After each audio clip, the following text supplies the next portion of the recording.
Everything is good and red. I'm here again. With a laser shine upon my eye, my friends are close at hand, and all my vision has disappeared without a trace. I'm glad, oh, that I found a console who I can rely on. This is the return of the Space Cowboy, Interplanetary Virtual Boy Zone. Hello, Charky. Hey, Cass. See, I know more than one Jamiroquai song. Even though the stream is titled Virtual Insanity, I pulled a bait and switch and went with the other Jamiroquai song. Well, it's time to roll out the red carpet, and I do mean red, for Virtual Insanity, a Virtual Boy retrospective, our new long-form series in which we retrospective on the Virtual Boy, Nintendo's Virtual Boy, and the time seems appropriate given that in just a few days' time from recording of this first episode, the Virtual Boy will be launching on Nintendo Switch's online services, Nintendo Classics Library, et al., trademark, copyright, all rights reserved, etc., etc. Oh boy. So it's time we did a little bit of a history lesson on the Virtual Boy. We'll open with that in this first episode, and then play through the entirety of the Virtual Boy library as it is known and available to us. There are going to be a couple games that we won't be able to cover in their capacity as unreleased video games that Nintendo has had sitting around collecting dust in their vaults for some time, apparently. So those will be on the Nintendo Switch Online service, and I imagine soon after will find their way online. I would hazard a guess. One would think. But before we get into any of that business, before we get to the history, the playing of the games, all that, let me ask at the top of the show, what is your familiarity with Nintendo's Virtual Boy? So I have played one. I never owned one. Because there was a very small window of time where that was a possibility. But I remember going to a Toys R Us and seeing they had a Virtual Boy on display that you could play a bit of. And I played Red Alert. That is the only Virtual Boy game I have ever actually played. It was incomprehensible. I remember at the time thinking, I can't parse anything that is happening right now. This is not a good way to play a video game. Not just like the pitfalls of the Virtual Boy itself. I just mean the way they rendered graphics in that game. So that really did not do much in terms of endearing me to the idea of asking my parents for a Virtual Boy back in the day. But, you know, the world tried to make me want a Virtual Boy because, man, that was advertised to hell and back. So many magazine advertisements. Different, I remember there was one specifically that was saying, like, hey, take a photo of where you would be playing the Virtual Boy and send it in. And I think the two I remember was, like, the trunk of a car, possibly, was one. The one I remember for sure, though, was underwater. Like, someone, like, kind of diving and playing one. And there was a note on that picture for the official contest entry that was like, don't do this. Don't do this one. Hey, I know we showed you one. Don't do this one. This is a bad idea. If you ever do find yourself kidnapped, though, and in the trunk of a car, feel free to play your Virtual Boy if you happen to have it on you. So... But, no, that was the extent of my experience of Virtual Boy, was seeing it from afar in magazines and, like, everyone going like, yes, this is alright, I guess. Some of these games are alright. And playing one myself and being like, nah, this ain't doing it. Well, very good, and you will have a chance to revisit Red Alert in due time here on the show. Red Alarm, actually. Just to correct Red Alarm. You Red and Alert. Me on that one. You know what? Red Alert, Command Conquer, more cultural cachet than Red Alarm. A better game, one might say. Yeah, one would say. So, me and the Virtual Boy, I had one. I had Mario's Tennis and Mario Clash. Those are the only two games I had for it. It did not get much play from me when I quickly discovered, part and thanks to the Virtual Boy, that I am stereo blind. That converging 3D images with my special eyes doesn't usually pan out. So that kind of took the wind out of my sails. But I did find myself at least like temporarily, briefly impressed by the level of immersion of it. There is something to be said for the experience of playing an actual Virtual Boy. Probably even doubly so if you have 2 working eyeballs, but alas. Then it quickly went up in the attic, never to return, except for the occasional moment where I'd remember, oh, I have a Virtual Boy, pull it down, try to play it again, and be like, wow, this sucks, and then promptly package it back up, put it back up in the attic. I would love to have it, though. It is still up in the attic of my old childhood home, collecting that dust, possibly being eaten through by whatever sort of bugs get up in attics and chew through things. But, you know, this is to say I've had a sort of soft spot in my heart for this thing, despite everything about it. And in recent years, we became friends with a developer by the name of Megumitan, developer of what is long held as the console's worst game, Virtual Lab. And speaking to her, getting to know her and her story and the story of that particular game, really showing a lot of light on the Virtual Boy, made it that much more interesting in the back of my mind. Made me want to do something like this when the time was right, and there is no better time than now. Also, just real quick, I want to shout out, because back in the day, before we did that Virtual Lab article, we actually wrote a full retrospective on the Virtual Boy. badgamehallofame.com/Nintendo-Virtual-Boy. And back then I commissioned a piece of art from my friend Morgan, which I've also recycled in a way for this graphic in the background here. So special thanks to Morgan for this one. You can find her on the Blue Sky at morekitten.bsky.social for more of her art and other such stuff. Bring us back on the screen, even if it's albeit temporarily, because we got to get to that history section. That's something else we got to get to. Oh, well, what else? What else could that be, Charky? Oh, I don't know. Little something I think we like to call around here. Charky Stream Snack. Alright, tonight's Stream Snack. I decided to go with some themes for what we're doing. As did I. So what's the first thing you think of when you think of the Virtual Boy? Red. Red. So tonight's drink is Alani Nu Strawberry Sunrise.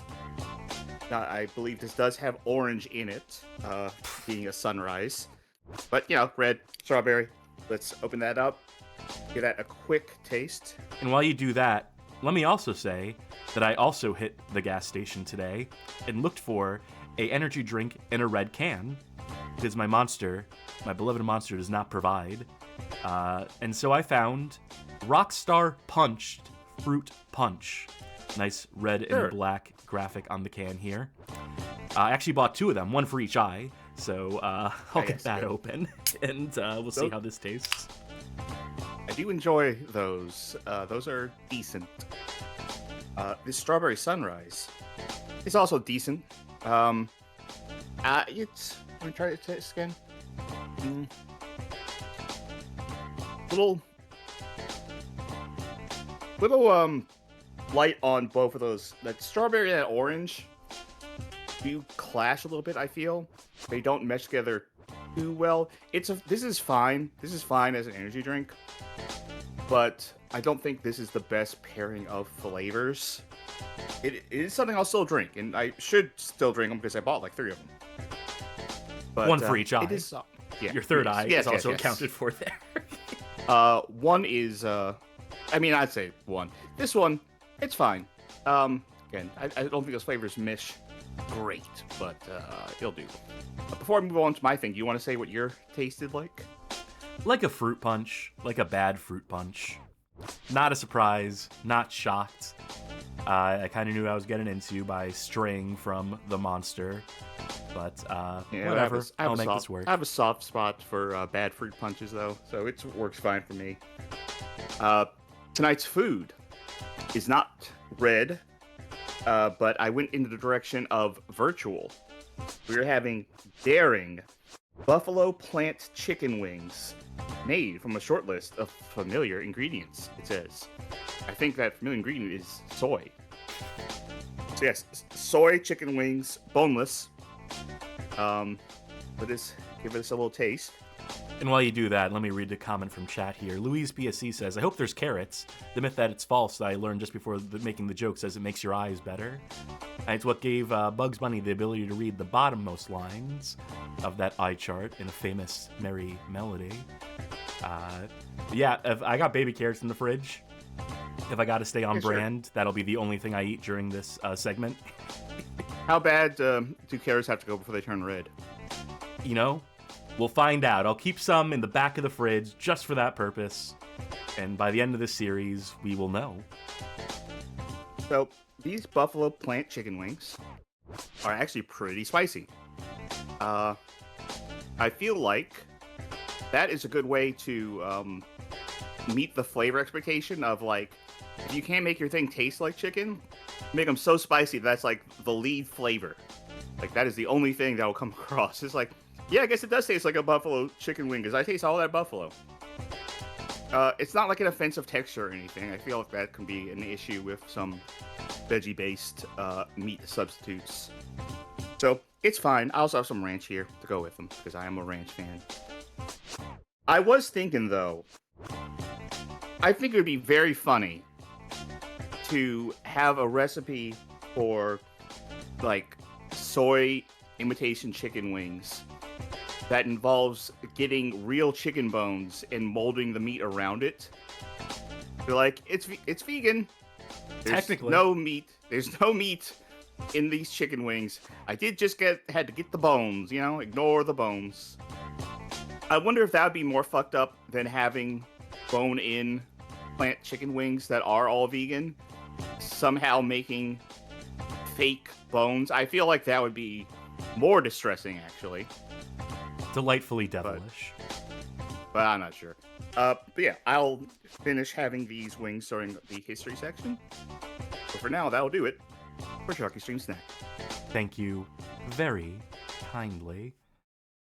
One more comment to read from chat. Robin Hoodie NYC, who says, your old Virtual Boy in the attic won't work because the glue Nintendo used to hold the ribbon cables to the lenses will have broken down over the years. It can be resoldered, but yeah, they definitely didn't think anyone would be playing them decades later. Not fucking surprised.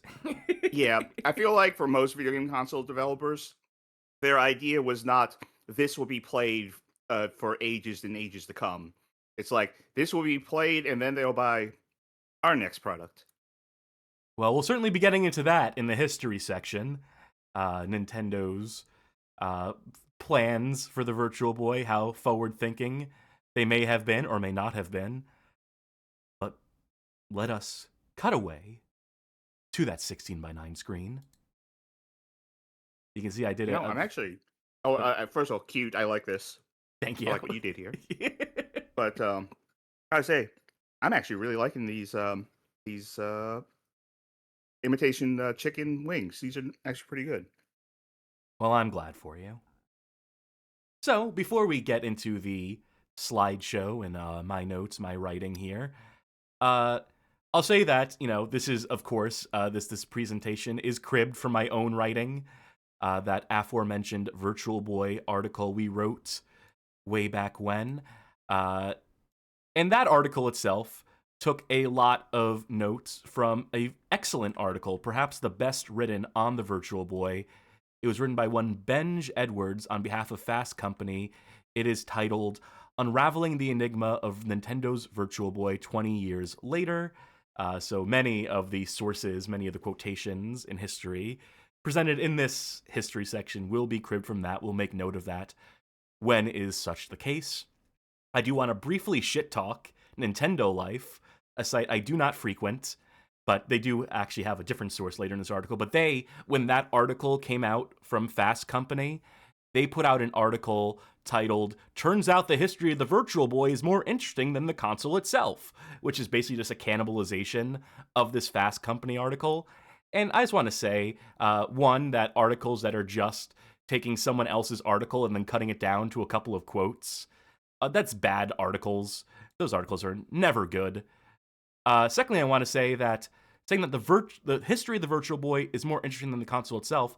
Motherfucker, the history is the console. The console is the history. That headline doesn't scan.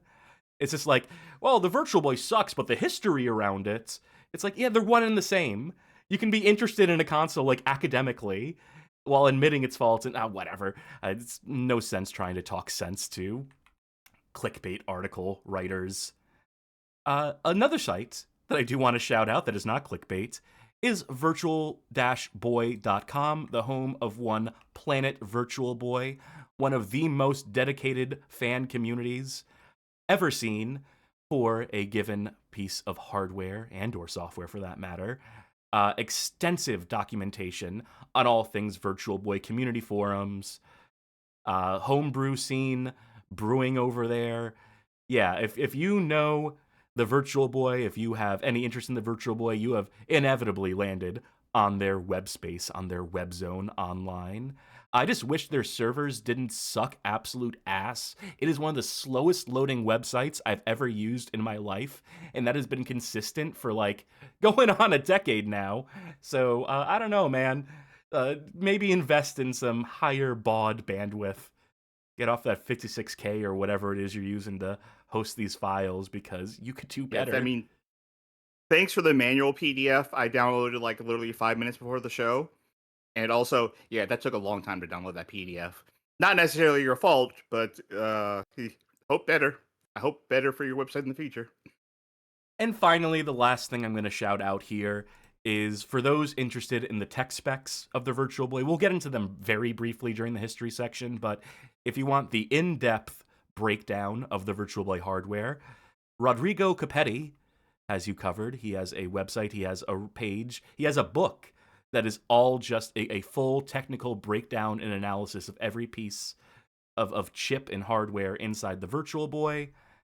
So that is a fascinating read for those who are enthused about the tech end of things. And of course, we have more sources during the history section. I'll be linking those in chat as they pop up. But enough talk. Let's get the talking about the Virtual Boy. So to start with, we should talk about Nintendo, who were in a pretty good spot come the turn of 1990. The Nintendo Entertainment System and Game Boy were the respective kings of the home and handheld console markets. Mario was largely unchallenged as the most recognizable character in all of video games. And the Super Famicom, to be released at the end of the year, was poised to continue their market dominance. One company that had not been quite as fortunate up to this point, however, was Reflection Technology Incorporated, a startup formed by one Alan Becker, pictured here, in the year 1986, operating out of Cambridge, Massachusetts. Becker had visions of a future where consumers would no longer be tied to bulky, power-draining portable displays when it came to doing their computing on the go. The future, as he saw it, would see users able to wear visor-like peripherals that would feed sharper, brighter visual feedback directly into the retina. The working title for this invention became the Private Eye, and the company would shortly set about pitching a prototype of their device to whichever companies they can get in front of, presenting it primarily as a business productivity device. Unfortunately, Private Eye struggled to gain tangible traction in these early years, as the few companies who initially expressed interest in the concept ultimately chose not to pursue further business relations with Reflection. Company chief scientist Benjamin Wells suggested that a major issue was, quote, potential partners failed to find a killer app for our display, end quote. That's from the Fast Company article mentioned earlier. Inspiration would strike, though, in 1990, as the virtual reality fad began to take hold around the globe. One of the early companies to take advantage of the trend was the Virtuality Group, whose Virtuality Pods began to appear in entertainment spaces across the US and Europe. Pictured here, watch out, Dick Cheney, don't shoot her. Topical humor for this stream here. In addition to developing pods on a private basis for corporations, primarily for research and training purposes, their series of consumer-grade pods would allow the public to test drive what was believed to be the next big thing in technological advancement. And what better way to demonstrate the capabilities of this cutting-edge hardware than to let folk play arcade games on it? One of the showcase titles for the public virtuality platforms was Dactyl Nightmare, a single-map deathmatch shooter for up to 4 players where the additional hazard of a flying pterodactyl would occasionally swoop in to pick up and drop players from midair. Though the graphics may have been primitive, the immersive quality of the perspective was immersive enough that impressive enough, I should say, that it briefly helped sell virtual reality as the future. You ever seen one of these virtuality pods out in the wild? No, They definitely had have not. a very short shelf life. I saw but did not play one at some point in history in my life in the early 90s. If I'm to remember correctly, they run off of like Amigas. They run off like a chain of Amigas to power the 3D graphics. And because many of these games were like linked multiplayer experiences, they had like LAN networking that would connect the systems to one another. So something like that Dactyl Nightmare, I think that was tops 2 players, maybe 4. Again, this very obscure piece of kit here that was like popular for a moment in time before the novelty immediately wore off and these things disappeared. We'll get into a little bit more about virtuality later in this very history section. But yeah, these things, for as brief as a blip as they were on the radar, really did get people thinking about the potential of virtual reality at a moment in time and kicked off what was to be the first virtual reality fad. We went through another one just recently. We experienced the beginning and end of virtual reality fad in the last few years. But never forget the innovators here. Perhaps noting the successful implementation of virtuality's technology as a sort of games That's platform. a Bugs Bunny trap. I'm sorry. That's a Looney Tunes trap. That's just something that you stick your face there, yeah, and your head is going to be like charred black, and your mouth is going to be on the other side of your head. Wow, way to shut down this struggling independent company, Charky.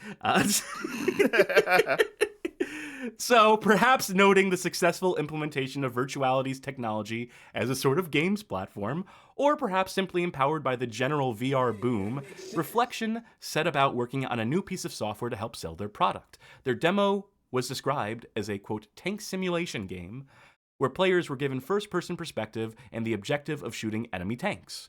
Steve Lipsy, the company's VP of Sales and Marketing, would later recount, "We played it all the time, and I'm not a video gamer." Again from the Fast Company article. The peripheral used to play the game utilized 2 private eyes, 1 per eye, and a motion tracking device with head movement attempting to translate to in-game movement and rotation. The issue was in attempting to mitigate visual delay, as the further the feedback strayed from 1 to 1, the higher the risk there was for motion sickness. According to Wells, during the internal testing period, they were, quote, always on the too slow side of the vomit point. So they had that going for them at the very least. With renewed purpose and clearer direction for the private eye, Reflection set about pitching their prototype to toy and video game manufacturers, including Hasbro, Mattel, and Sega. However, after sampling the goods, these companies would all ultimately pass on the opportunity. Sega of America president Tom Kalinske recalled the following from his experience, with his recollections telling a different story than Wells's. A big issue was kids got sick, threw up, or fell over while using this. We couldn't take that chance. As I recall, our problem with it was that it was just one color. We are already promoting Game Gear in all colors. Another quote from that Fast Company article. Now, just when it seemed as if making their appeal to the games industry would be yet another dead end, a champion arose who would help carry the technology to mass market. That man was Gunpei Yokoi, the so-called father of the Game & Watch and Game Boy. Mr. Yokoi has achieved something like mythical status in the world of video games, and for good reason. All indications seem to point to him being a genuinely kind-hearted, humble guy with a brilliant mind for engineering and entertainment. Having been an employee of Nintendo since 1965 and having designed several of their most successful toys and electronics, his endorsement of a new idea was as good as gold as far as company executives were concerned. But perhaps the best asset Gunpei had going for him, from a strictly business perspective, was his ability to do a lot with a little, coming up with designs for devices that could be produced on the cheap by utilizing low-cost components. The Game & Watch line, for example, relied on readily available pocket calculator screen technology that helped keep the price of manufacturing at a minimum, and even if the Game Boy was an admitted technical inferiority to contemporaries in the Atari Lynx and Sega Game Gear, it still managed to get the better of competitors, largely by virtue of being far more affordable. If anyone could find a way to utilize Reflection's technology, and perhaps more importantly, keep it cost efficient, it was going to be Yokoi. But this would not be Nintendo's first foray into the world of immersive gaming, however. They had toyed with the concept once already in 1987 with the release of their Famicom 3D system peripheral in Japan. Utilizing active shutter technology, players were meant to strap a powered visor onto their head, which plugged into their Famicom, and synchronize the shuttering as necessary in order to produce stereoscopic 3D images in supported games. Ultimately, only 6 games end up utilizing this piece of kit. By all accounts, it's super bulky, weighs down your head when you try to use it. So this thing was a disaster, did not move units, and was ultimately a market failure. And though the failure of this peripheral, Nintendo would not be dissuaded from allowing Yokoi the go-ahead on his new pet project. This past mistake still likely lingering in their minds, however. So we'll give you the green light, or the red light as it might be, but don't replicate this. Do better than this, please, Gunpei. We'll see how he did.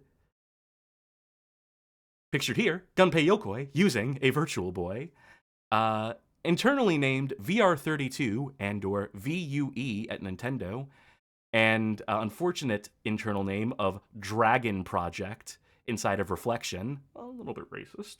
Development of the console hardware began in and around late 1991. Reflection would share the secrets of their display tech with manufacturer Mitsumi, who would be one of the ones to produce the display assemblies en masse when production went into full swing. A team of Nintendo's own engineers would be tasked with developing the system specs and schematics. In his mind, Yokoi visualized playing with the console as a completely immersive experience, submerging players in pitch blackness, attempting to diminish the sense they were simply staring at a screen. To quote Gunpei Yokoi from his book Yokoi Gunpei Gamehouse, his autobiography, in fact, the standard way to create 3D images is by using liquid crystals. However, because liquid crystals require backlighting, even in complete darkness, a couple of percentage points of the light seeps out. But the Virtual Boy's LED display was not subject to this. The idea was to have it be in total darkness, so you would not feel the frame of the screen. To this end, Yokoi wished to leverage head tracking technology similar to Reflection's prototype peripheral in order to fully immerse players in the virtual space. This would also mean that the console would be something like a portable device, able to be worn on the heads of players and to turn and tilt with them. In this early planning stage, Yokoi even envisioned players being able to walk around freely while wearing the headset, sort of like what we now refer to as room-scale VR, and so mobility became the priority when it came to selecting what hardware would go inside the console, with low wattage and small form factor chips and processors helping to keep the device lightweight and low power.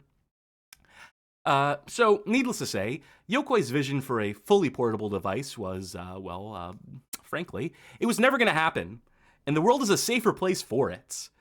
If you stop to think for as much as a few seconds, the risks involved with strapping on a headset that closes you off entirely from the outside world and leaving you to walk around effectively blind are staggering. Furthermore, concerns immediately made themselves apparent in regards to placing so many electronics and emissions directly in front of a player's face, which eventually led to a metal plate being implemented in order to shield users from the system's CPU. The combination of additional weight and fear of legal liability quickly grounded the portable potential of the Virtual Boy and led to the infamous bipod design that would transform the console into a tabletop device. Yeah, just to be clear, Gunpei Yokoi, we're going to say nice things about him, we're going to continue to say nice things about him, but the man wasn't perfect. He had some ideas that were better than others, and some that were worse than others. This would have never worked. His original vision for this thing was a fucking hazard, and it is a good thing that it did not come to fruition. But we'll see how that initial vision goes on to shape the trajectory of the Virtual Boy in the iterations and designs to follow. Further wrapping the console in red tape, Nintendo felt obligated to include a variety of health and eyesight warnings around the console and even inside of games. Despite getting a passing grade from the Shepard's Eye Research Institute, one risk still had Nintendo worried. Children with developing optic systems could develop lazy eye if there were any issues with the vertical alignment across the dual displays. Reflection and Yokoi's engineers worked to make sure that this wouldn't be a possibility, but Nintendo still felt obligated to cover their asses in the legal sense, ensuring all packaging included the boilerplate health and safety warnings, and generally advising kids under the age of 7 to avoid playing the system entirely. Now, one individual who personally didn't see the potential for harm in beaming images directly into the eyes of children, however, was Gunpei Yokoi himself. who would later reflect on the Virtual Boy safety panic in his autobiography, the previously mentioned Yokoi Gunpei Gamehouse, in 1997. And fucking brace yourselves for this quote from the man himself. Far from being bad for your eyes, the Virtual Boy was in fact pretty good for them. Point this laser pointer at your eye if you ain't a pussy. Unfucking believable hubris from this man. Now, how much of this he actually believes in the year 1997 when this autobiography is penned, how much of it is him trying to put spin on it, whether this is the marketer in his mind or the engineer, it's hard to say, but Jesus Christ, man. No. It's being good for them implies it's going to improve your eyesight. In what fucking universe? Well, that's the kind of thinking that gets you put as the head of National Health Services in the United States in the year 2026. So I don't know. He was ahead of his time, I guess. Need him now more than ever. Oh boy. Okay, well, how do we move on from that? Well, despite his apparent belief that the Virtual Boy could go on to grant children 20/20 vision or whatever the fuck, Yokoi began to have his doubts about the project as a whole, internally, during development, having seen his innovative original concept stripped down to its most bare and basic. Unfortunately, it seems Nintendo had already crossed the point of no return. The financial investments in reflection and in the custom components for the console meant that they were going to have to try and see this thing through. Further frustrating the team were the capabilities of those custom components, which had been manufactured with portability in mind rather than raw power. Now that they were designing a home console, the hardware was woefully ill-equipped to compare against the current wave of 16-bit contemporaries. Oh wait, I'm sorry. Did I just say it was competing against 16-bit consoles? Actually, it was now being made to compete against fully 3D-capable 32-bit consoles, such as the Sega Saturn and Sony PlayStation. Never mind the Sega CD in this image. It is harder than you would think to find a good image of a PlayStation and Sega Saturn just standing by themselves next to each other, so ignore that big, blocky mess in the center. So because Virtual Boy development dragged on well into 1994, the market was now on the verge of massive innovation, with the Virtual Boy seeming already obsolete before it had even released. Despite the Virtual Boy being advertised as and technically being a 32-bit console, it was still a system less technically capable than Nintendo's own current home console offering in the Super Nintendo Entertainment System, and its monochromatic display came across as downright primitive. Then again, had that stopped Yokoi in the past? Did consumers dismiss the Game & Watch handhelds as being little more than novelty clocks? Had technological inferiority held back the Game Boy? The gimmick of experiencing virtual reality could still potentially sell consumers on the console, even if the graphics on display weren't quite up to par. Just one more slight, teensy-weensy little issue. Nintendo was now in the process of developing another new console, the primarily polygonal-driven Nintendo 64, then named Project Reality, later debuted as the Ultra 64. This had a multitude of negative effects on the development of the Virtual Boy and threatened to further derail the whole endeavor. With the Virtual Boy set to release before the N64, marketing was made to hint at the Virtual Boy again being an on-the-go device, in order not to position it as a in-between console, as Sega would mistakenly allow their 32X add-on to become. So internally at Nintendo, resources and attention had to be split between both projects, and it became clear very quickly that the N64 was going to be receiving the bulk of both. But perhaps most damningly, Yokoi was given the order from company president Hiroshi Yamauchi to, quote, de-emphasize the presence of Mario on the system, as the company didn't want to distract from his upcoming 3D debut. At this point, from all you've read, you'd be forgiven for assuming Nintendo was deliberately trying to sabotage the poor Virtual Boy. Between stripping it of most of its intended features, practically telling young kids they shouldn't play it, and pulling Mario out of appearing on the console save for two smaller titles, it reads almost as if Nintendo was doing everything in their power to guarantee the system's inevitable failure. Of course, this wasn't really the case. Nintendo were simply doing what they deemed necessary in order to protect themselves against potential lawsuits and to protect the integrity of their brand and IPs. It should go without saying there's no business sense in putting out a new game system just to intentionally sink it, and that Nintendo were committed to putting their weight behind the console launch. Virtual Boy would be a showcase piece at trade shows, with its debut appearance at Nintendo's own Shoshinkai Software Exhibition, also known as Space World. event occurring in November 1994. 2 months later, the Virtual Boy would be put on display for the American public at the Winter Consumer Electronics Show. This latter showing would also mark the trade show debut of Reflection's FaxView product, which shared booth space with Nintendo's offerings and seemed to consummate the company's working relationship. It was during, or shortly thereafter these initial showings, that Nintendo would announce its sales projections for the Virtual Boy, estimating upwards of around 3 million units to be sold in first-year sales, again per Fast Company. If Nintendo were lacking in confidence in their upcoming console release, they certainly weren't showing it. Luckily, the gaming press were there to bring on the skepticism. UK games magazine Edge reported on the Shoshinkai showing, contending, quote, "It's difficult to convey just how crude Virtual Boy's graphics are. While the technology is presumably advanced for the cost, its potential for video games is all but invisible in the first crop of titles." You can read that issue of Edge, thanks to Planet Virtual Boy and their archive of that magazine here. Following a showing at May 1995's Electronics Entertainment Expo, GamePro magazine lamented what would become a major marketing hurdle for the console, noting, "The Virtual Boy represents such unusual technology that almost no one can actually show you a real screen outside the actual game system display." This, quote, also preserved courtesy of Planet Virtual Boy. Enthusiast press of the era were particularly brutal, with Game Zero magazine contributor Michael Lambert tearing into the console as well as its marketing claims. "My biggest beef is Nintendo trying to pass this off to the public as virtual reality. It's not. If this is virtual reality, so too is the 8-bit Sega Master System, and that was in color. At a minimum, I think VR necessitates head tracking, something the Virtual Boy wasn't designed to do." That Game Zero article, still available here. And, how was he to know that the initial idea for it, the initial concept, did revolve around that head tracking stuff, and that it ultimately got axed?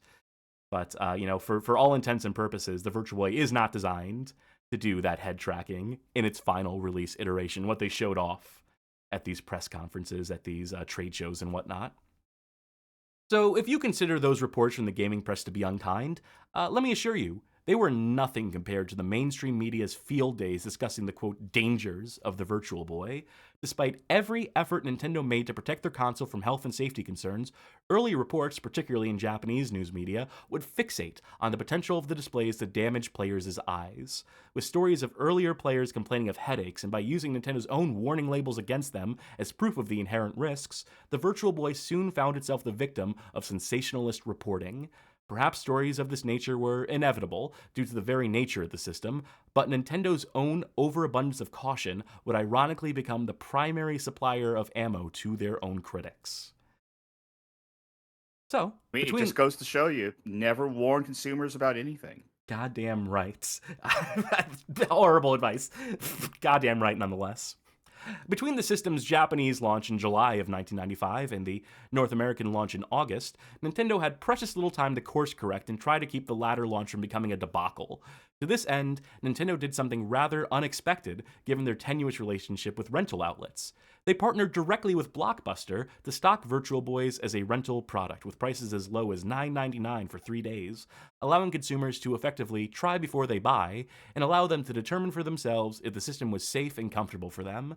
And with an initial retail price of the unit at $180, which I have noted here as roughly $290 USD with 2017 inflation, love to see what that inflation looks like now, probably should have updated that, it was certainly in the best interest of potential consumers to sample so-called virtual reality before buying in.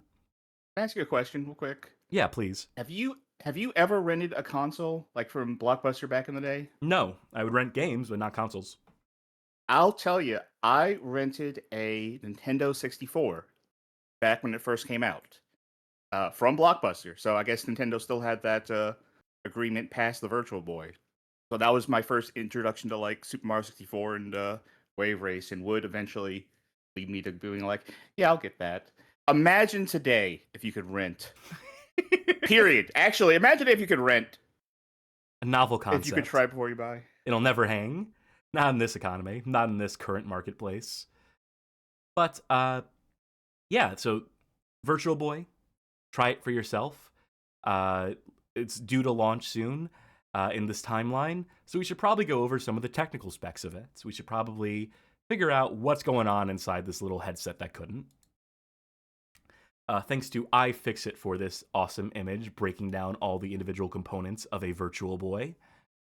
And again, we're not going to get too deep into the technical specifications. It's just important in my mind to at least understand how it achieves its 3D effects. So, the theory behind stereoscopic imagery is that by providing two slightly different angles of the same image and feeding one into each eye, very good, the viewer's brain will perceive the difference between the two images as depth, similar to how folk with typical vision determine depth and distance in their everyday life. I wouldn't know anything about that. To accomplish this, the Virtual Boy utilizes a pair of linear arrays, technically 1 by 224 pixel single-line displays that rapidly scan through a horizontal range of 384 pixels in order to render a frame within the game. In other words, instead of using something like two full-size screens inside the headset, the console uses a combination of projection and mirrors in order to scan images across the player's eyes. In order to keep costs down, and indicating perhaps the most infamous design decision of the system, the Virtual Boy only utilizes red LEDs, the cheapest available on the market. And that is the reason for it, by the way. It's just entirely to do with pricing of components. In effect, this meant that the Virtual Boy was a strictly monochrome console, only capable of displaying images in 3 simultaneous shades of red against pitch black. In terms of potential color range, this put the Virtual Boy on the same footing as the 6-year-old Game Boy display, albeit at higher resolution and with more powerful processing behind it. A combination of red, blue, and green LEDs could have been used in combination to achieve a larger range of colors, but this of course meant that costs would have risen exorbitantly and nullified the whole proposition of the Virtual Boy as being the cheapest of the 32-bit consoles. While this display technique evidently helped to reduce costs and power consumption, these were, after all, Reflection's unique selling points for their display technology, it does come with its fair share of drawbacks. Oh, no kidding. For starters, the process required the internal mirrors to constantly vibrate while in use, resulting in a dull humming sound from within the device that some players might find impossible to ignore with the headset being pressed directly against their head and all. Secondly, the awkward height and positioning of the system meant most players would have to hunch their back while sitting at a table in order to line their head up with the padded goggles that comprised the viewport. This also necessitated the use of an IPD knob and a focus slider in order to bring the image into alignment, which would often have to be adjusted on a per-player basis. As explained by Ocean software developer Steve Wojda in a Nintendo Life interview, which we'll link here. Because the distance between the left and right eye is different for everybody, the Virtual Boy had to have a way for the user to adjust the independent spinning mirrors. The knob at the top of the device would let you adjust what you see in the same way that you adjust a pair of binoculars to visually feel comfortable for your eyes. There was, of course, one more major issue with the Virtual Boy's unique display: the fear of the unknown and the assumed risk it posed to the retina. In their continued commitment to covering their asses, Nintendo mandated that all games of the console must feature an automatic pause function, wherein the console would automatically pause gameplay every 15 minutes in order to remind players to give their eyes a break. This could be enabled or disabled during the system boot, which I imagine most players got into the routine of setting to off. You want to believe that most players were capable of choosing to take breaks on their own volition, and when the need arose, rather than having to deal with their system automatically and abruptly pausing for them. But alas. Returning to the subject of processing power, as mentioned, the Virtual Boy does utilize a 32-bit CPU, which more casual consumers may have taken to mean it was a more powerful system than the likes of the 16-bit SNES. Of course, there's more behind measuring the performance of hardware than how many bits it could push. And while the Virtual Boy did technically outrank the SNES in specifications, boasting larger memory allocations as well, it was in service of rendering 2 individual screens simultaneously. Remember, each image on the display had to be slightly different from the other in order to facilitate the 3D effects, and that they would also have to be in complete synchronization in order to avoid nauseating players, which meant that much of that extra power was being put towards getting the screen parity completely exact. Further stretching system resources thinner for developers, the console lacked in dedicated 3D hardware, meaning it couldn't even stack up against the polygonal output of an SNES working in tandem with a Super FX chip-enabled cartridge. This is from Jason Plum, who was also interviewed as part of that Nintendo Life article. The strange thing about the Virtual Boy was that it was a 3D device without dedicated 3D hardware. 3D hardware acceleration was just starting to blossom at the time and required too much power to incorporate into what was essentially a portable device. So the Virtual Boy had a standard NEC 810 processor with a couple other chips to handle rendering sprites and sound. So the controller for the Virtual Boy, just moving along from that, the controller for the Virtual Boy is a kind of curious thing, and I don't necessarily mean that in a bad way either, mind you. With two D-pads on either side and two pairs of buttons to match, plus a pair of triggers, you may quickly realize that the controller is, in fact, symmetrical, designed with consideration for left-handed players in mind. Across most games, the functions of the D-pads are the same on either side of the gamepad, while games that required both D-pads to be used in tandem provided the option to flip the button configuration in order to better suit player preference. The controller also serves the purpose of powering the console, being the device that would house your 6 AA batteries, or a more sensible wall power adapter. Remember batteries, Sharky? I do. I wish I didn't. I live in a place where hurricanes happen. I'm always thinking about batteries. That is fair. One more thing of note that may very well have put folk off the console. Multiplayer was completely non-existent in its time, as Nintendo never got around to releasing a purported link cable accessory that would have enabled quite literal head-to-head play. Several games were initially designed with hooks in mind for multiplayer modes, but the functionality would have to either be discarded or disabled before release. A conversion of proto-competitive FPS Faceball 2000, which I believe is titled Nico-chan Battle on the prototype end. We will play that in the course of the series.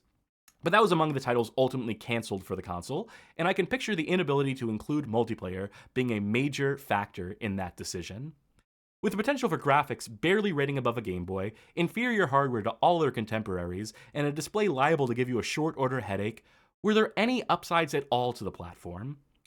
Well, if you're looking for complete immersion in your games and briefly escaping from the outside world, the Virtual Boy can certainly assist in those regards. As Yokoi envisioned, the system does a spectacular job of plunging you into darkness and filling your entire periphery with gameplay elements.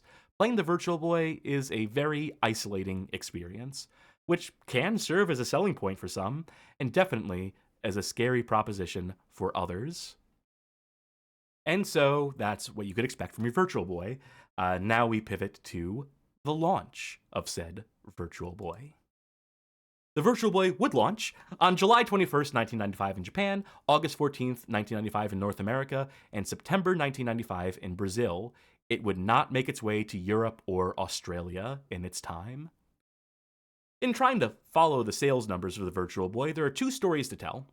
The system's immediate failure in Japan and the prolonged struggle for a place in the North American market.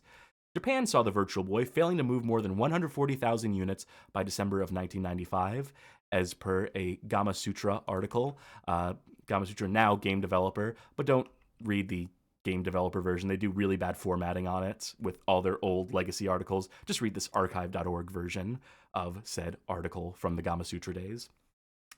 So failing to move more than 140,000 units by December 1995, and subsequently being discontinued before the new year had even begun.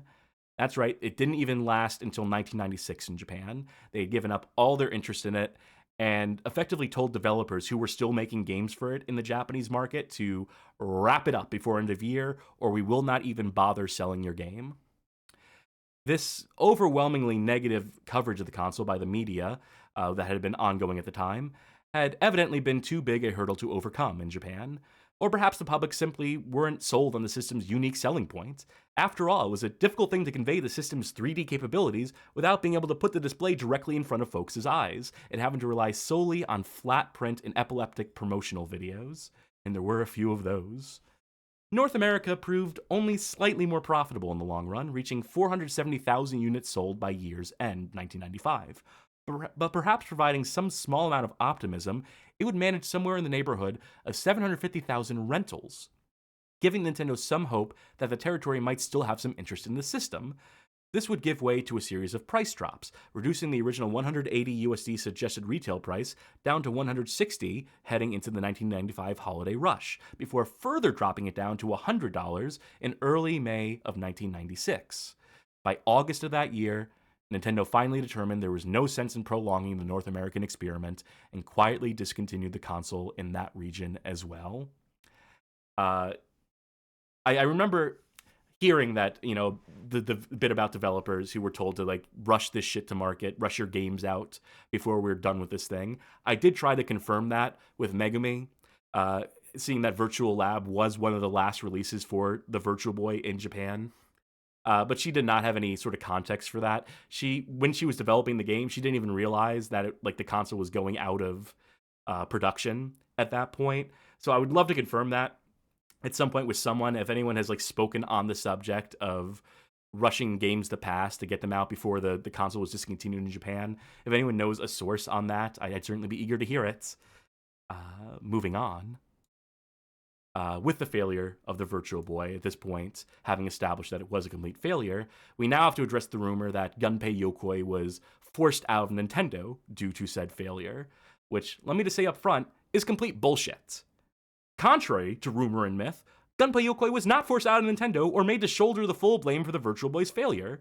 Rather, it was company president Hiroshi Yamauchi who largely accepted responsibility in the public eye.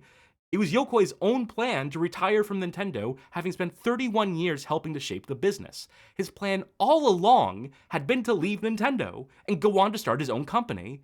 If anything, the Virtual Boy had only served to delay this inevitable end.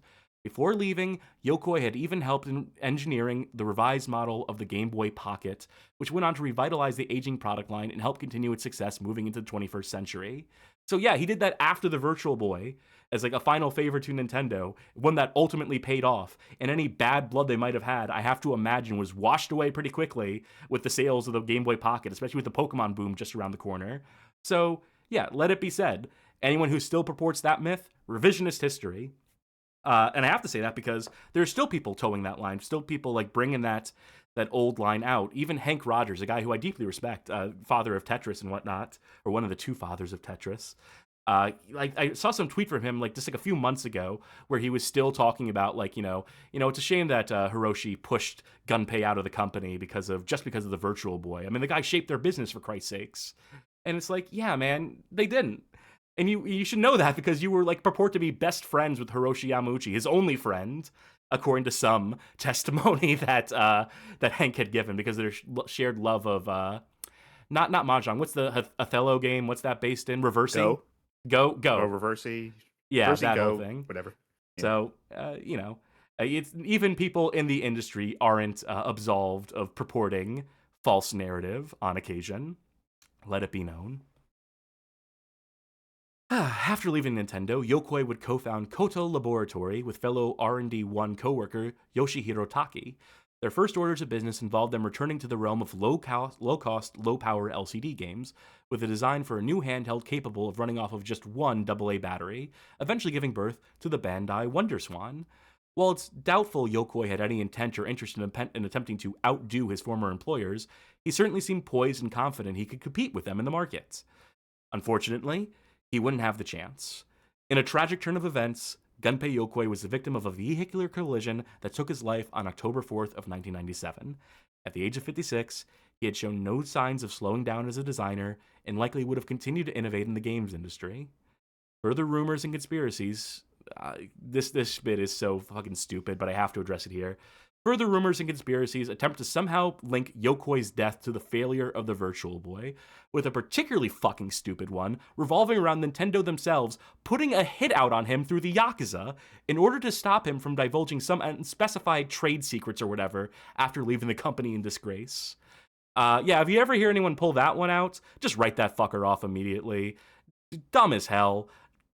Think before you, parrot stupid bullshit. Again, Nintendo loved Gunpei Yokoi. They adored him. They were probably actively trying to court him back into their good graces. But, again, the shit people will come up with to try and make a story more interesting than it already is.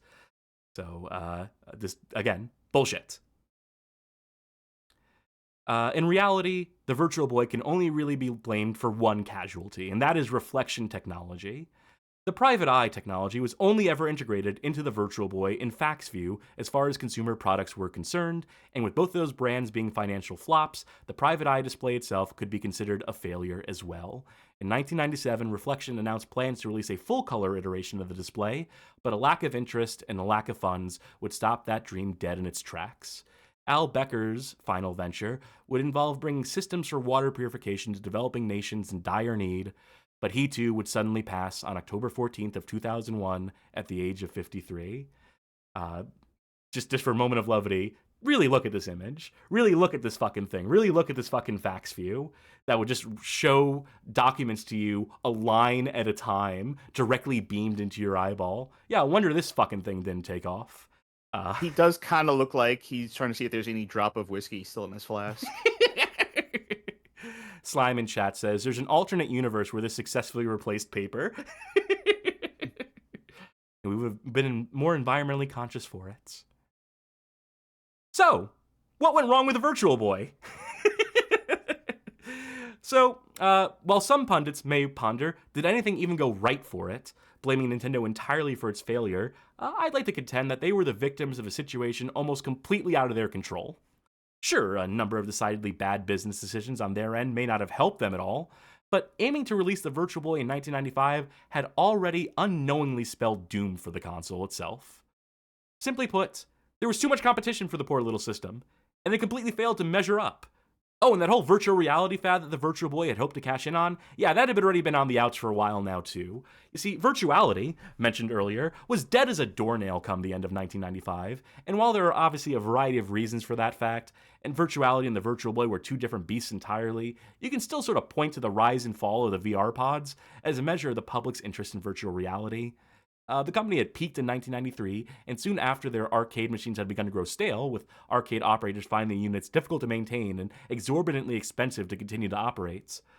Virtuality's last hope was to find a way to bring virtual reality to the consumer living room, and they decided to do so in collaboration with Atari as a peripheral for their Jaguar range of consoles. It should almost go without saying that this plan never came to fruition. Though it would have been hilarious to have another fucking Atari Jaguar peripheral that we'd have to find a way to fucking emulate. If you are interested in virtuality and the story of it, there is a great article courtesy of The Kernel magazine, no longer around that publication, but there is a archive.org link here to Aaron Sankin's The Virtual Reality Gaming Revolution That Wasn't, which is the full story of virtuality and its rise and fall. Highly recommended reading. Check it out in the description of this video if you're watching on YouTube, or otherwise bookmark that link I just posted in Twitch. Another fucking great article. Great bit of games writing that is not preserved outside of the Wayback Machine. Gunpei Yokoi had reportedly once claimed, "Give me 1 billion yen to market it, and I will launch the Virtual Boy into the stratosphere." Yokoi may very well have been a genius of design and engineering, but apparently his ability to understand the market was not quite on the same level. He would continue to blame Nintendo's marketing almost solely for the failure of the Virtual Boy, particularly in the Japanese markets. But the problem he apparently refused to acknowledge was that the Virtual Boy, by the very nature of its design, was an incredibly difficult product to try and advertise. There's really only one style of promotional campaign I could see working for the system. Something involving printing and distributing a large quantity of cheap red cyan 3D glasses to accompany adverts presented in Anaglyph 3D. Sure, it wouldn't have fully captured the immersive nature of actually wearing and playing a Virtual Boy for yourself, but it could have done something in helping to convey the depth of the visuals. Instead, they went with these series of awful ads, these awful concept ads that very rarely, if ever, showed any screenshots of the games in question, because again, wouldn't fucking work, wouldn't play well on paper. So they had to go with gimmicks like this. Was this their intention to crash my dimension? I stepped into the invention and heard a voice say, "Turn it on, Virtual Boy. A 3D game for a 3D world." Amazing that one didn't move fucking units. There's one ad out there that just shows two very large men's butts. I remember that one. If I had that one, I would have shown it here, but I forgot about that one. Slipped the mind. So, was there anything that could have been done to modify the console to help it possibly succeed? Other than the obvious cost and practical, make it full color suggestion, I reckon there are a couple things. For one, a better solution than the bipod stand would have helped reduce complaints of player comfort, though I, for one, couldn't suggest a better alternative, given the weight of the head unit. What I think I might be able to practically suggest, however, would have been some sort of video outport so that bystanders could potentially watch games being played on nearby TVs. Again, something like displaying the two displays as overlapping red cyan and providing the accompanying glasses could have given non-players an idea of what was going on behind the goggles. But even outputting a flat single display feed would have given folks something to look at, while friends and family played. Because, back in the 90s, for as much advertising was done in the magazines, on TV, wherever else, there's really nothing that beats, like, going to a friend's house or, like, a family function where you go to, like, your cousin's room and you see them playing a video game. You see the setup. And with the Virtual Boy, you just couldn't do that because it would be someone strapping something onto their heads that only they could see. So there'd be no way, like, to demonstrate what's going on other than to take a turn. And by the time you're getting a turn with it, it's probably super sweaty and uncomfortable. You got to dial the fucking knobs in.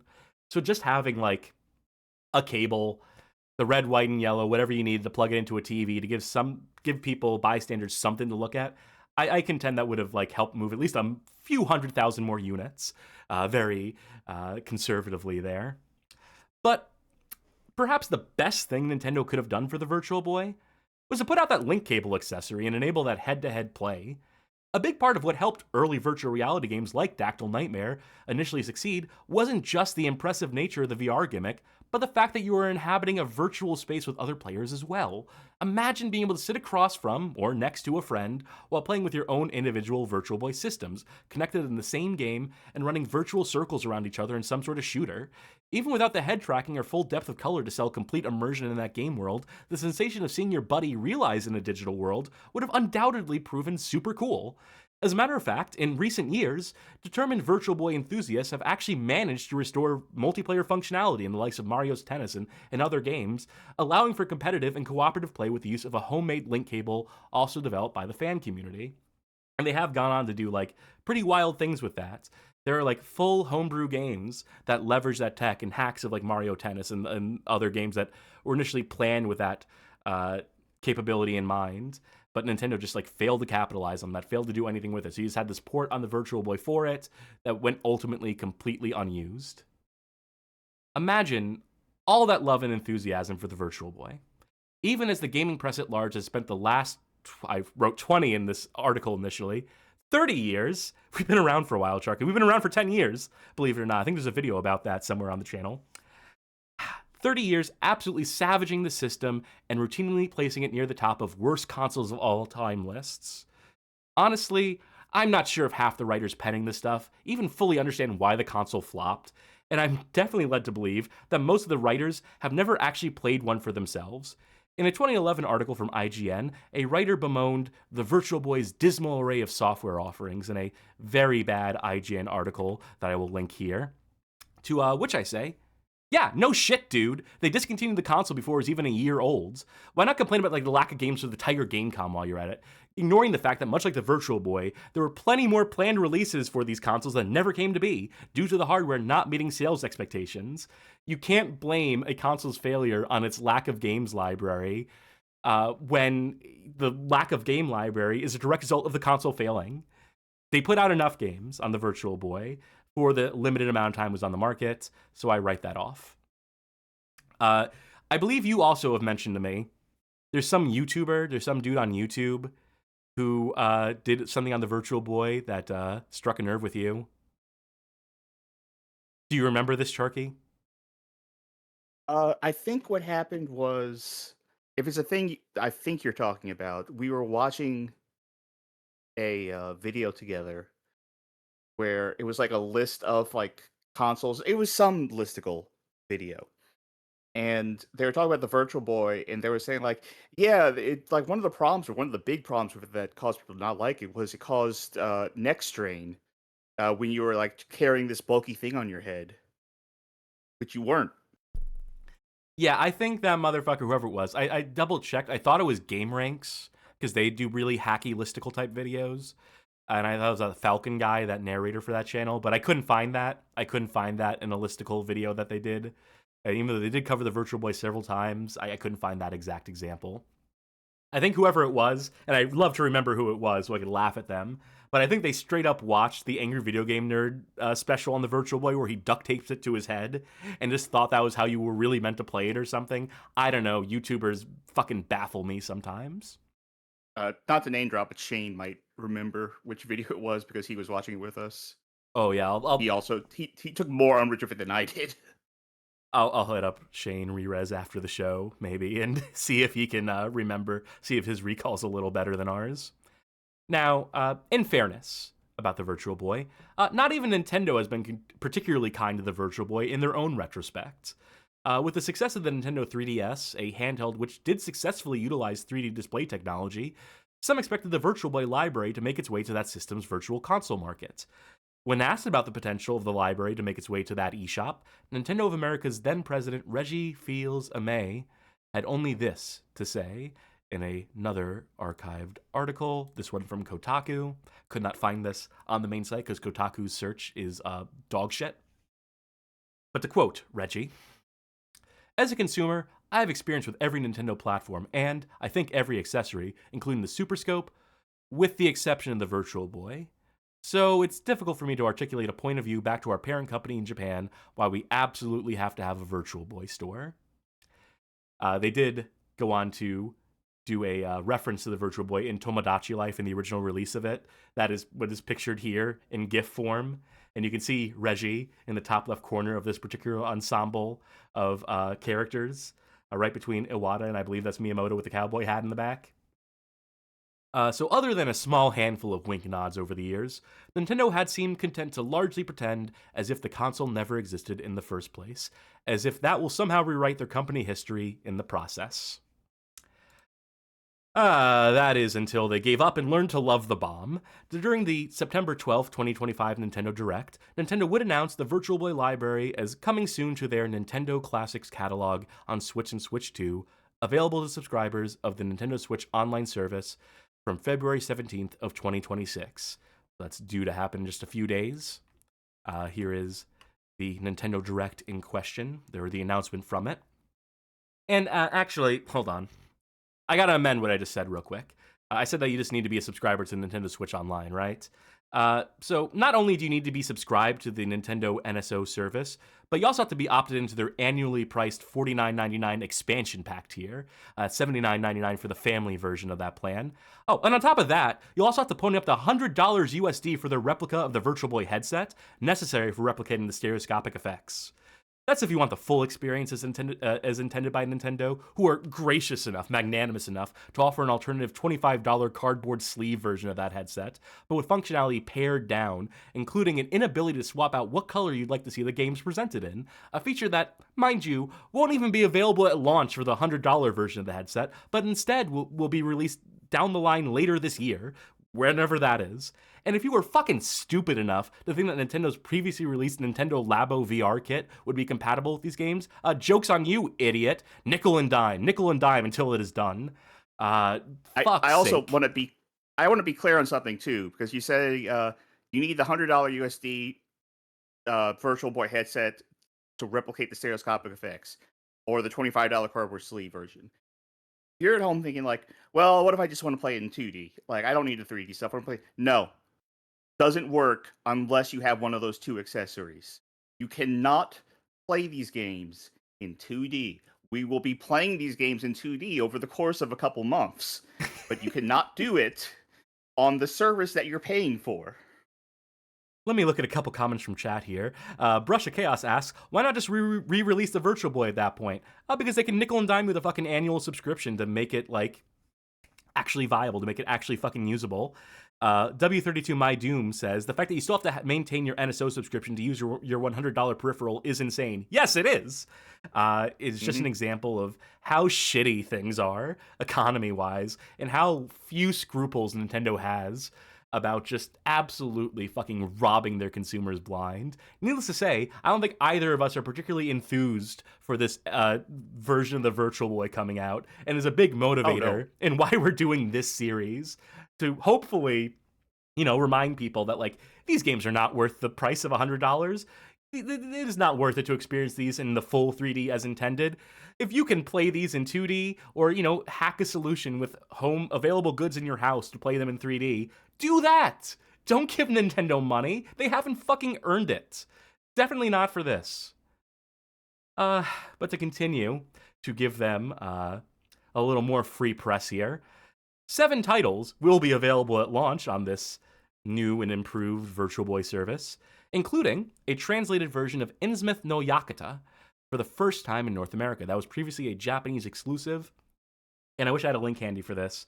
but I believe it was a Patreon exclusive episode of the Hardcore Gaming 101 podcast where me and Slow Beef talk about that game and how fucking cool it is for the Virtual Boy. I don't know how you'd find that. I think it's on the Hardcore Gaming 101 Patreon.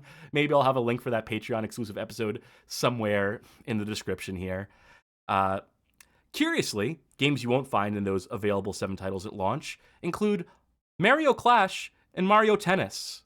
That's because they're being saved for a further release of 14 titles at some unspecified point later in the year, which will further include a couple of previously unreleased games in Dragon Hopper and Zero Racers, which I believe the latter is an unofficial F-Zero game.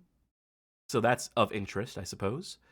Further ignored in this software library, though, are titles likes of Bound High and Nico-chan Battle, also known as Faceball Virtual Boy, 2 more unreleased titles that have long since been available to those with the ability to emulate the Virtual Boy. Also, as a matter of curio, Japanese exclusive title Virtual Fishing will remain Japan exclusive in perpetuity, as no effort will be made to localize said title for the North American and European markets. I will also say, by the way... Oh, you go ahead. I do want to say that you're saying they're making no effort to localize title. On the Nintendo Switch Online service, they have released games for NES and Super Nintendo that are still clearly in Japanese, no localization at all. They just still release it in North America. So it's not just no effort to localize. It's no effort to just put the ROM there and say, like, you know what, you'll figure out fish and do it anyway. For fishing? Who loves fishing more than North Americans, right? It's you're not wrong. So, also missing, it is what has long been held as the Virtual Boy's worst ever game, Virtual Lab, a title that we mentioned earlier we have a personal connection to and affinity for here on the Bad Game Hall of Fame. So, fucking sure, screw Megami out of their due royalties, but go ahead and launch the library with fucking 3D Tetris, truly one of the most wretched pieces of shit I have ever had the misfortune of playing.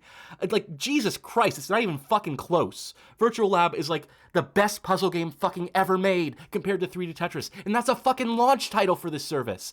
Talk about, like, putting consumers off. Fuckers are gonna play this game and just, like, be like, what the fuck did I spend $100 for this shit? For this fucking piece of garbage? Ugh. Sorry, I fucking hate 3D Tetris, and I love Megami. To be clear, I did ask Megami about this. I asked her, why no Virtual Lab on the service? And she's just like, who owns the rights to it? I don't fucking know. So I think there's an issue of Nintendo. If Megami, the sole developer of that game, doesn't know who owns the rights to Virtual Lab at this point in time, I don't think Nintendo's going to bother doing the due diligence either. All to have the prestige of having the worst ever game for the console on their library. I don't know. I'd have put the effort in. I think that's an interesting piece of novelty, piece of kitsch, that, again, we've written about extensively and feel a certain way about. And is certainly better than fucking 3D Tetris, the worst thing ever. That's maybe a slight exaggeration. And so, yeah, this thing is launching in 3 days. This Nintendo Switch enabled Virtual Boy, whatever you want to call it. Horrible branding all around on this fucking thing. I don't know what to fucking call it because it has like 4 different brand names attached to it at any moment in time. But, you know, it's coming out. I don't have a Switch. I'm certainly not paying $100 fucking on top of buying a Switch to play around with this piece of shit. Certainly not spending like fucking however many thousands of dollars a Switch 2 is at this moment in time. But, you know, we'll poll people. We'll see if there's anyone in our immediate circle who has the Switch and is planning to get this piece of shit for it. We know one person for sure. Is that Shane? Are you referencing Shane again? That is Shane. I try not to name drop, but fuck it, name drop. We need every little bit of recognition, every little connection we can like fucking wring dry here at the Bad Game Hall of Fame, Sharky. Let us be shameless. So we'll ask Shane how it turns out. We'll ask Shane how it is, and he can let us know, and we'll update you, the audience. And if y'all want to help, I do have a throne that has a Switch 2 on there, so I don't know. Great. If I get that, maybe I'll also put the Virtual Boy thing on there, and I can report back firsthand. Very good. So that's the history, as I deem fit to cover it. So before we get into the games, before we finally get to the games tonight, I just want to take a moment to reflect on the Virtual Boy and its place in the market, while also showing this incredible promotional footage from a VHS tape for the Virtual Boy. So let this wash over you and hypnotize you while I talk to you. It's easy to rag on the Virtual Boy, being underpowered, ill-conceived all around, but try and put yourself in a 1995 mindset for a minute here. Some folk really bought into this as feeling like a sneak peek at the future. Sure, even critics of the era would all be quick to tell you that the graphics were primitive and that the monochrome display was unacceptable, but critics don't always speak for the masses. Especially in the case of consumers who may not have been able to afford to keep up with the Joneses, the comparatively low fare to the third dimension, as Nintendo liked to put it, may have placed the system in their strike zone at a time where other new consoles coming out were still too expensive. I'm not saying that the Virtual Boy could even really hang with those more expensive 5th gen systems. I'm simply contending that some folk out there may well have been plenty happy with what they could get, with what they could afford, what was in their price range, and being brand loyal to Nintendo at the time, or what have you. And so, the Virtual Boy is always going to hold a special little place in my heart. On the one hand, it was the first games console to give me a sense of buyer's remorse, many to follow after that, but still, even as a child, I was acutely aware of the money that had been wasted buying this thing, the eventual realization that I'd bought into a system that was already in the process of being discontinued when it was purchased for me. But my ignorance was bliss for a brief moment in time, as I genuinely enjoyed diving into the worlds of red and black that it provided. And this is coming from a consumer who couldn't even appreciate the console's core gimmick of 3D graphics, with my inability to process the effects being one of the first indicators that my eyes may not have been wired quite right. And so, while some of my fondness for the failed console may very well come from a place of nostalgia, rose-tinted glasses, if you will, I will still contend that the Virtual Boy had some level of unrealized potential, waiting to be capitalized on. By Nintendo 30 years later, I guess, is how that ultimately panned out, but that's how the cookie crumbles. And that will do it for our supersized history section on the Virtual Boy. How long did that take? A fucking hour? We've done worse. More or less. We've somehow done worse than that here on the Bad Game Hall of Fame. So, yeah. Did you learn anything from that you weren't previously privy to? I hope folk in the audience did. Probably. I've been for Goldfish, so Well, I wonder what a Virtual Boy is. To remind you, we're here to play Virtual Boy games. Yes. Specifically, in this first episode, we're going to tackle the console's launch library, which is to say the 5 games it launched with in Japan and North America. I have all these release dates here for these first 5 games, internally indicated as July 21st, 1995. I'm not sure how accurate that is, because again, some of these came out in Japan earlier than North America, but regardless. So we got 5 games here, and we're going to start with, and I should have gotten box art for these. I should have put box art up on screen. Give me a second. Vamp for me for a moment so I can... All right. Well, Johnny in chat asks, one last question about what could have helped the Virtual Boy. What if it had instead been an N64 accessory? I don't see a world in which that would have happened. Yeah, no, that wouldn't have... Yeah. I mean... Yeah, no, there's just no way that would have worked with the way that the N64 is designed. The hookups for it, what would it go through the expansion port, I guess, the expansion pack slot? Or maybe there's some other plugs on the back of it that it could have potentially utilized, but I don't know. I feel like at that point, you would have made the exact same console and then just said, goes with your Nintendo 64 and doesn't actually do anything. There's just a dead wire that plugs into N64, and it's like, okay, it's an N64 thing now. And also, all the magic happens inside of the visor. Like, all the hardware, all the tech is happening within the headset, so to outsource those, like, you know, processes or whatever to the Nintendo 64 would have been, like, a very, like, convoluted effort, a very difficult thing to pull off. But, I don't know, like, having it tie in, like, you know, we had, like, the Super Game Boy, which people inexplicably bought. I don't even get the purpose of a Super Game Boy. Can I just say, briefly, that I do not understand the appeal of like, playing handheld games on a console on your TV? What does that add? If you're buying, like, Game Boy games, don't you already have a Game Boy, theoretically? I don't know, a bigger screen and a backlight being your television? Yeah, I guess. I don't know, let's pay $20 for one of those worm lights. That's what I did back in the day. All right, I'm ready now. I have the box art ready to go. First game tonight, Galactic Pinball, developed by Intelligent Systems, published, of course, by Nintendo. This is the Virtual Boy's pinball game. we will see how this pans out. Did we perhaps miss this one in our painful pinball series back in the day? Only time will tell. I'm gonna have you play this one. Okay. I am. Actually, you know what? We're gonna take turns. I want to start first because there is one thing I want to show off in this. Okay. That I remember how to do. That I specifically know how to do. I figured each of these games you should take a little bit of a turn a piece. That's probably the fair way to do it. Let me dial this volume in. And I want to get some composer information real quick. I'm going to mention one Kenji Yamamoto, who I believe is still working for Nintendo in capacity as a producer. But folk may remember him as the composer for Super Metroid, a game which has certainly a distinct soundtrack. One would say even a great soundtrack. He also did the soundtrack for this game, and this is, by and large, the Virtual Boy's best-sounding game. Maybe the only good-sounding game on the Virtual Boy. Maybe the only Virtual Boy game with, like, a really genuinely good soundtrack. So that's why we use it. We use it for the prologue music and for the epilogue music, spoilers. We use cuts off of this game. This is the screen that you have to go through. Both these screens, as a matter of fact, you go through for every Virtual Boy game. Now, which eye are we actually playing this game through? Let's find out. I'll get to that in a second. We are using RetroArch here. I think this is left eye. Okay. I believe this is left eye. Folks, if you want to play along at home, close your right eye. We could enable the, stereoscopic. We could do, the 2 layers overlapped on top of each other, have the blue and the overlap be purple or pink, I suppose the case would be. I decided not to go that route. Let's keep it in 2D. Maybe we'll toggle the 3D on as a bit of a lark at different points. I would say let's have this series be watchable. So, this automatic pause, we mentioned this during the history. Every Virtual Boy game was mandated to have this shit.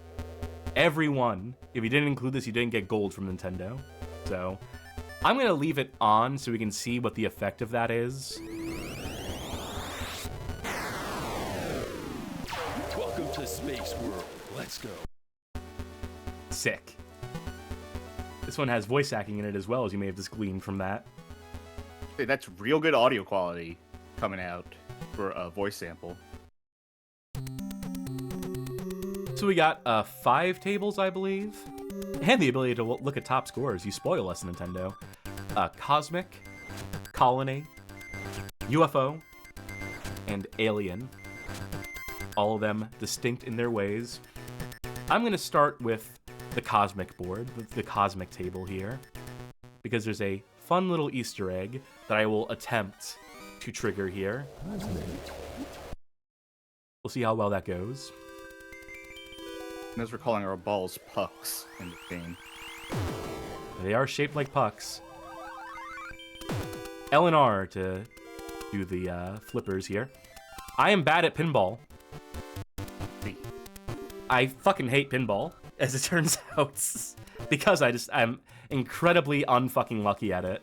So, good fucking luck to me to do the very specific thing I've got to do here.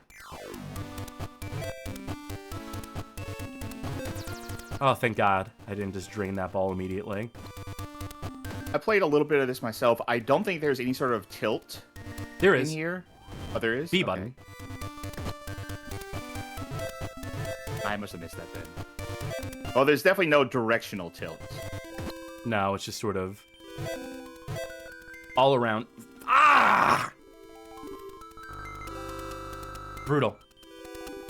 I think I'm gonna have to fucking start rewinding at a certain point if I want to show off this fucking thing I want to show off. Again, I don't know whether to blame this on the game just being really cruel or not, because I mean, I'll find out myself when I play it. I'm a bit more in tune with pinball games. I want to get into the top right corner of the screen. Thank you! God damn it, it missed. Are you trying to get into that that catch up there? Yes. Because it will trigger a scoring event and then an Easter egg. But it requires me to hit with some degree of precision here, which is very unlikely. if I hit those tabs on the right-hand side, I can change the lane in the top left corner of the stairs up there that puts the puck directly into the bumper zone that I want to get into. As it stands, it's going to go down the center here, which doesn't help me at all.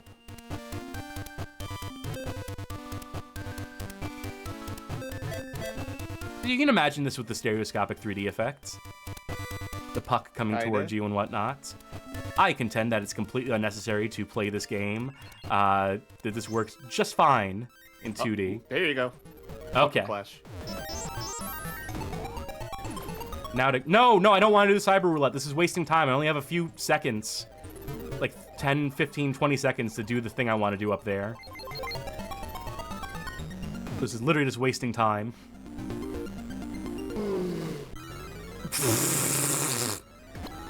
Don't know what that sound effect's about. Someone's really enjoying Galactic Pinball. Is what I'll say to that. Hate. Oh, that's a good score. If you want to get points in there. I don't care about... Fuck! Okay, it's not just points. It's a waste of fucking time is what it is, because literally the only reason I'm playing this right now is to show off the specific thing I want to show off. And it's the one thing I cannot do. Okay, there you go. Bumper clash. Come on.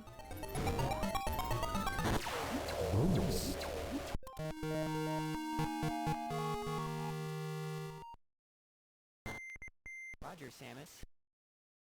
Hey, look at this. I mentioned that the dude behind the music for this game did the composition for Super Metroid, right? Yeah. Well, here you go. It's Metroid on the Virtual Boy. I remember when we were playing this, you were just like listening through the soundtrack of this game, and you're like, "This song just rips off Super Metroid. What were they doing?" Then you look up the info, and you're like, "Oh, yeah, that makes sense."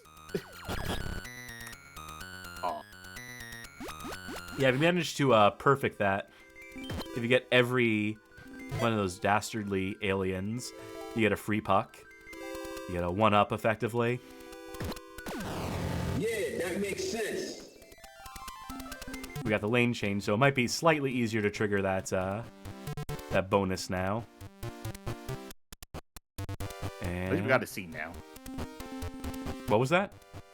See, at least we got a scene now. Yeah, at least there's that. There's that. Elvis, the Culture Advisor, asks, and this is the Virtual Boy's only shmup? No, there's a proper shmup. I think it's called like V-Force. And you could also count a Space Invaders collection, I guess, technically. Yeah. There's a lot of lost bonus to score there. Alright, does one puck mean this is my last puck, or does it mean that there's another puck in reserve? You can never tell with these kind of games. Good. Yeah, good question. I feel like a lot of games you can never tell. I feel like if something says like lives 1 and I lose it and it's game over, I'm like, no. It's when it's live 0, that's when I lose. There's another bonus game hidden in this board where I think if you like get it into that hole, that Death Star looking thing, a handful of times, I think it might even be in conjunction with one of the jackpots, one of the spinner things that we saw, one of the bonus rolls, where you can enter into a different stage, different like part of the table, where you have to like catch falling stars or something. I doubt we'll be able to show that off because I am, again, bad, and I would like you to play a different table than this one when your turn comes due. I feel like there's something about video game pinballs. I'll rephrase. I feel like there's something about pinball video games that makes developers want to go like, space theme. That's what we should do. Can you read a comment from Frank Gothic? Sure. Frank Gothic says, for the record, would the flickering things show up in the actual Virtual Boy, or is this just emulation? It would show up in the sense that it's a per frame flicker effect. So to like that gives it like a transparency effect, effectively, with the way it would display in your eyeballs or on a CRT TV, as a lot of games did the flicker effect for. And so the with after image, what would effectively manifest as is just like sort of being semi-transparent, which is probably a little prettier than the flicker we got here. Oh my god. Honestly, I don't even necessarily read that as like something that I would expect to be different. Just because I just picture flashing things on a pinball table going like, yeah, here, this. I missed the bonus game. I could see that being a thing that was intended to be more transparent.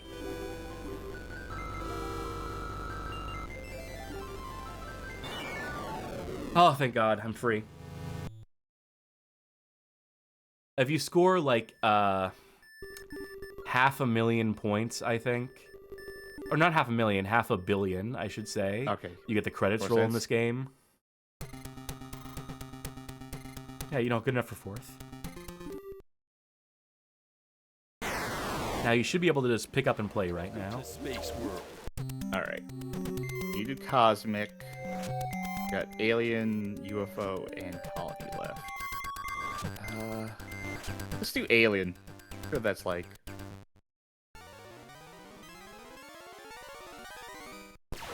Alien. Alright. Another banger tune.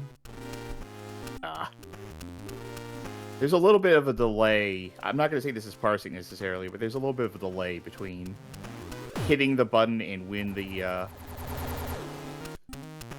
flipper flips. I assume that's built in. Which is not necessarily something I want out of a pinball game. I want there to be some more immediacy.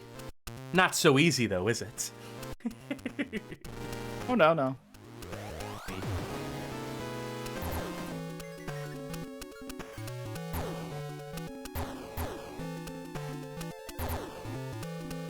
I did pick a very bland table, it seems. Yeah, the secret is most of them are pretty bland. I mean, the cool thing about the Virtual Boy in this capacity for pinball is that it can give the tables the illusion of being longer than they actually are with the forced perspective. Mm-hmm. But ultimately, it's in service of pretty bad tables. Can you do me a favor and just check Parsec real quick just to see what the latency is? Where would I even check that? 80 milliseconds. No, I mean under your video settings, like what you're broadcasting out to be as. It's lowest latency. Lowest latency? Okay. I think you just have to accept this game is not good. Yeah, I wanted to make sure. I wanted to give it the fairest shot. Let me try something besides Alien. How about Colony? That looks like it's more involved. Colony. Oh, that's a busy table. Better Target busy than formation, sparse.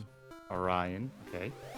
This one even has some sort of like actual mechanic to it where you're traveling through space, I guess. Yes, I'm building up to some sort of thing in the center. Get in there. Press A or B. No, he's just doing it.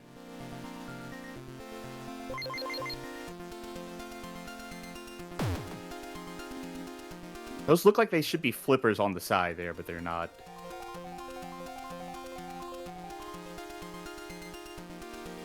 What do I get?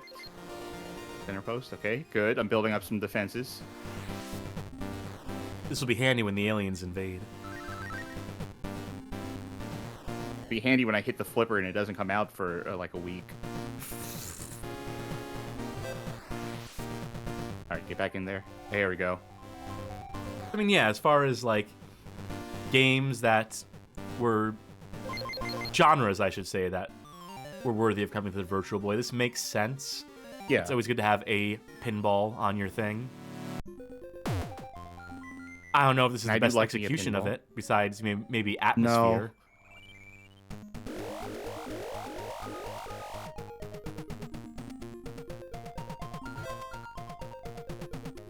In there again? Alright. What's this one? Is this also Super Kickback? Yep. Another one. Double the kickback. I don't know if there's anything in that center thing that's actually going to progress the goal of this table, or if I'm just going to keep getting like bonuses out of that. I think the center is probably just bonuses and stuff. It's probably one of those things on the left. Maybe the satellite dish. Oof. Oh, the delay on this. Again, it's not. I know it's not Parsec at this point. But it makes going for, like, precise things. Like, Bad. Bad, yeah. Alright, good. Center post. I could use that.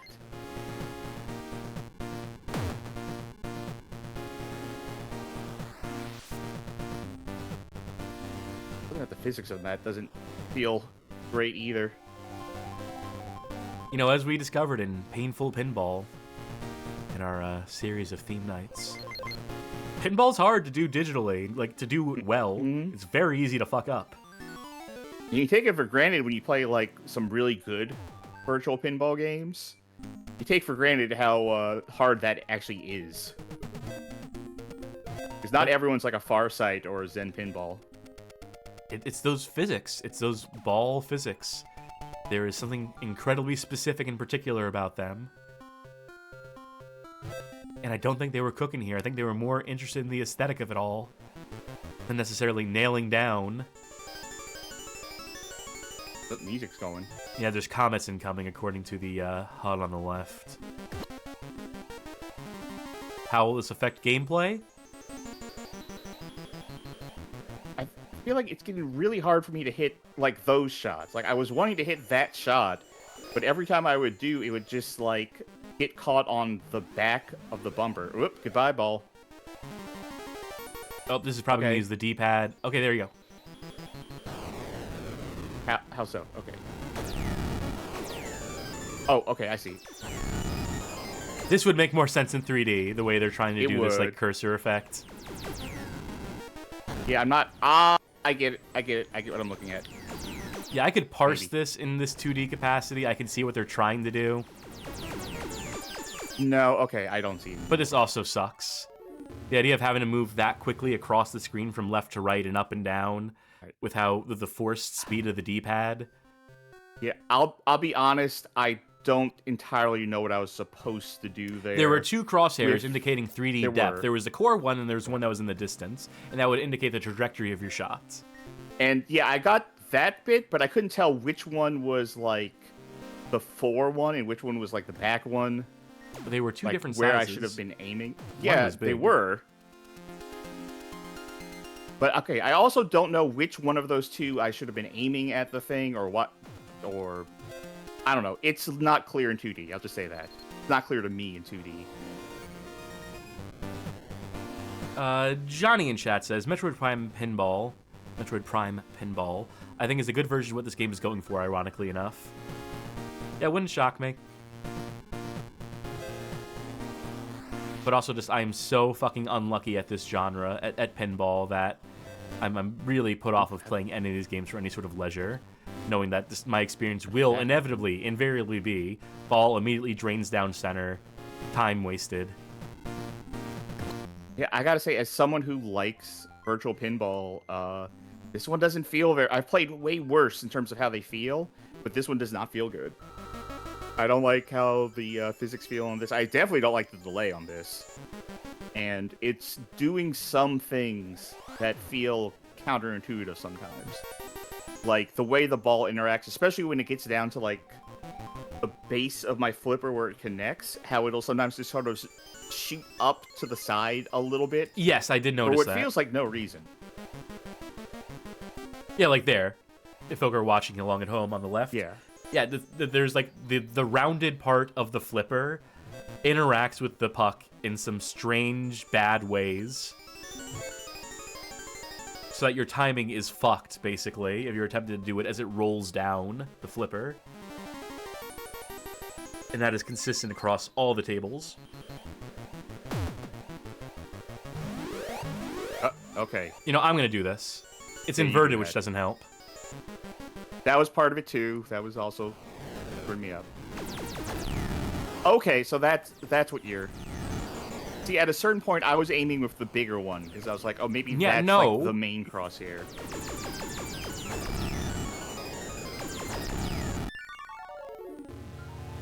Okay, so I was thinking, like, if it's still, like, up high in the air, the bigger one represents the one that's closer to you, No. the viewer.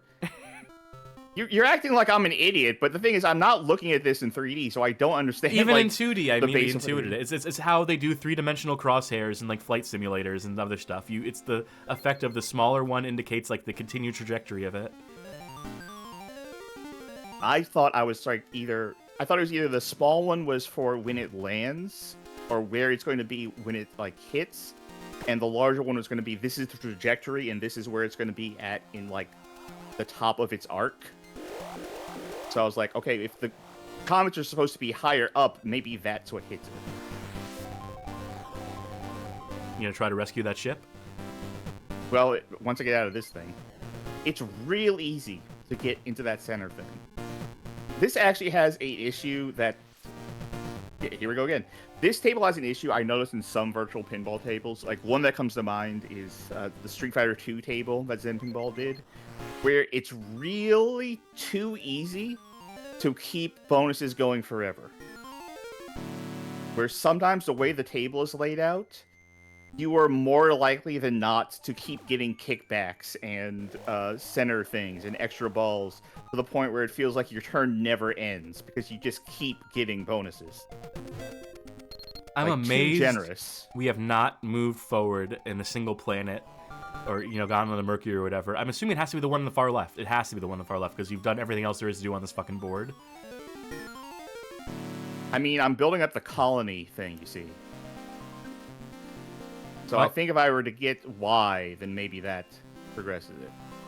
Sometimes, like, the on a pinball table, the progression from one goal to the next can take like a while. I was right. Right, there we go. I mean, I'm saying No, I'm not saying that isn't wrong. Table's bad. I'm saying I was laughing at the fact you landed in the center again. It's harder to not land in the center than it is to do fucking anything here. Also, remember in the chat saying colon.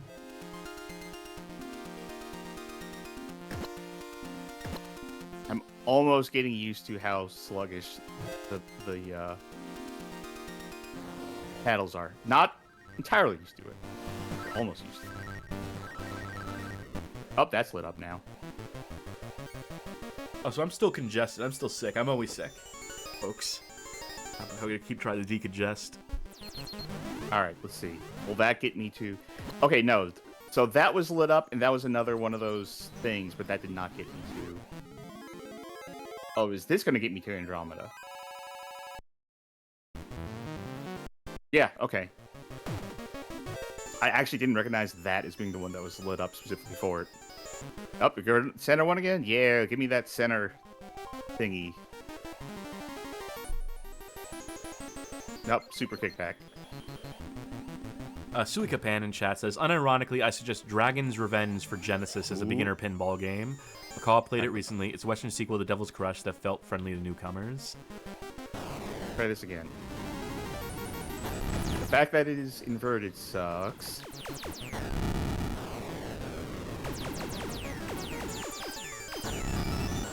Okay, that one, I think. Oh, it's inverted both ways, too. God. Mm-hmm. Much like a flight simulator.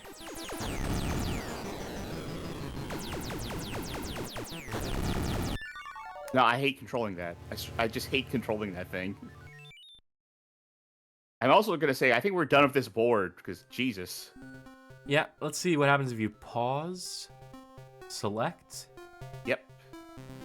Nope, pause and select is the eye strain, or is the return to this. I was kind of hoping to trigger the automatic pause at a certain point so we could see, because every game has a bespoke version of that screen. I don't know, I think we're done with this game. For some reason. I think we're done with this game in general. I think we can say we're done with Galactic Pinball. Absolutely. And safe to say, neither of us particularly impressed by this, outside of the cute little Super Metroid Easter egg. Yeah, I don't hate it, but I'm definitely not impressed. Yeah, no, I think that's a fair takeaway. I would say I've played more engaging and I think better controlling pinball games on the original Game Boy. Would not be fucking surprised. So we'll move on to our next game, and possibly, if I have my slides in the right order here, One of the most well-known games for the Virtual Boy. I mean, it's got Mario in the title, doesn't it?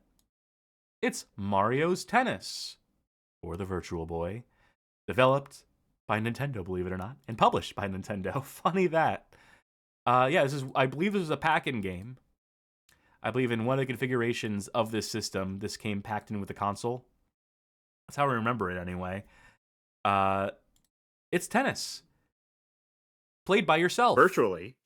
Because there was no link cable for this system, remember? Even though this game was absolutely designed with, like, competitive play and doubles and whatnot in mind.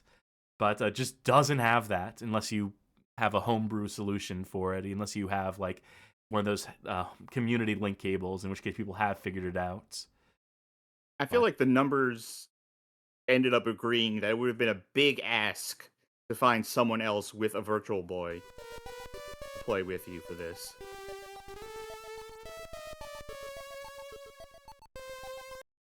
Pause. There we go. Oh, by the way, there's something that I want to bring up from Nintendo's copy about the Wait, hold on. you know, Let this effect play out.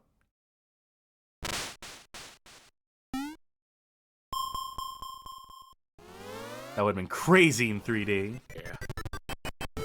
yeah. I want to bring up something in Nintendo's copy on the Virtual Boy for Nintendo Switch Online Plus expansion pack thing.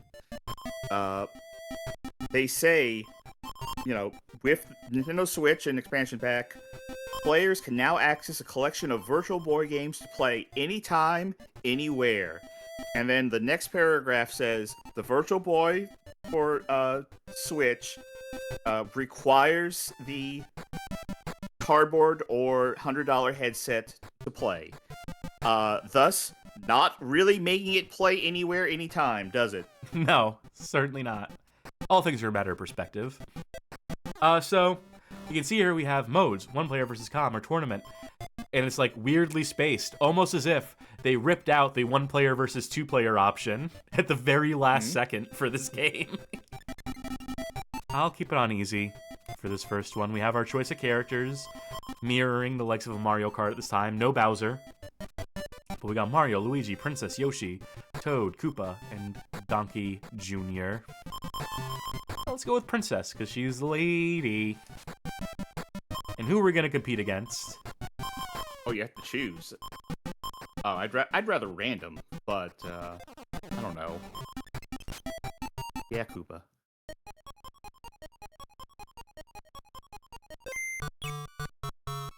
Alright, let's remember how to do this. It's just A and B. Is it just left and right, or is it like...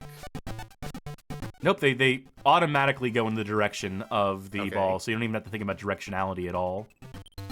It might just be different power shots,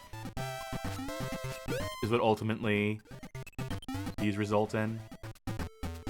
Is this just called Mario's Tennis? Yes.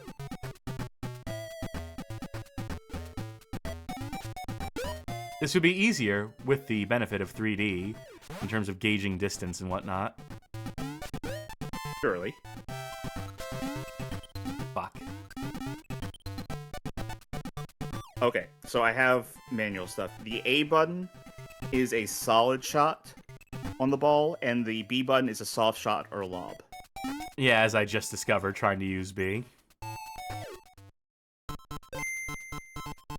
You'll also do an overhead smash with A if the ball is above your head. Luckily, there's no penalty for swiping at it multiple times, as I am wont to do, given the forced perspective here. Damn it. I tried to get that overhead swing, but did not pay off.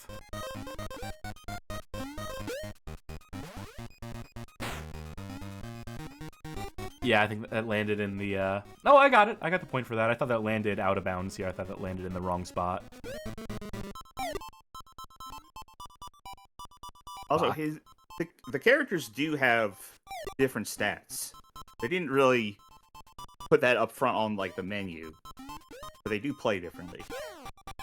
So Princess Peach is slow, but she has a larger racket contact area, which I and desperately prefers to need, play- and is still not doing anything for me in this matchup. She's also a baseline player, so you want to stay back generally. Okay.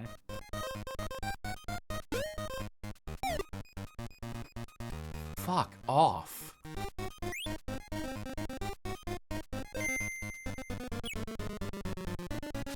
Mercy me. Let's get Mercy roll going to say I lost. I should just wait for it to bounce the one time. I can tell pretty consistently that it has to... Well, never mind. Fuck me, I guess. So yeah, this is absolutely no frills tennis. If that's what you're looking for. Absolutely no sauce, none of those Mario trademarks, no power-ups or things you can collect on the field, on the court. None of those Mario trademarks. So who's that in the upper left? No, you're right. When you're right, you're right.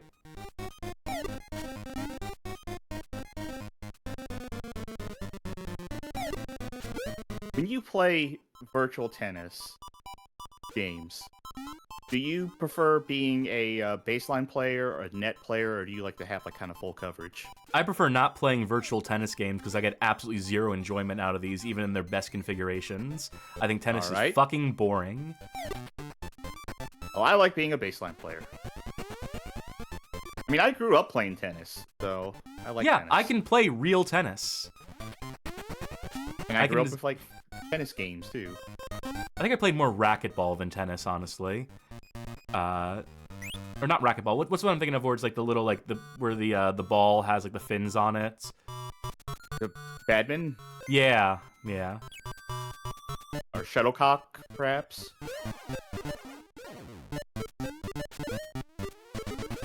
I don't know. This makes sense as a just to be clear. Thank you, chat, for saying badminton, by the way. Yes. Tennis is probably a good pick for a Virtual Boy game, I guess. If you're gonna do a sport that plays with the 3D perspective, one where the ball comes towards you is probably a good one. This or baseball. These would be the two. Maybe we'll see baseball. Perhaps.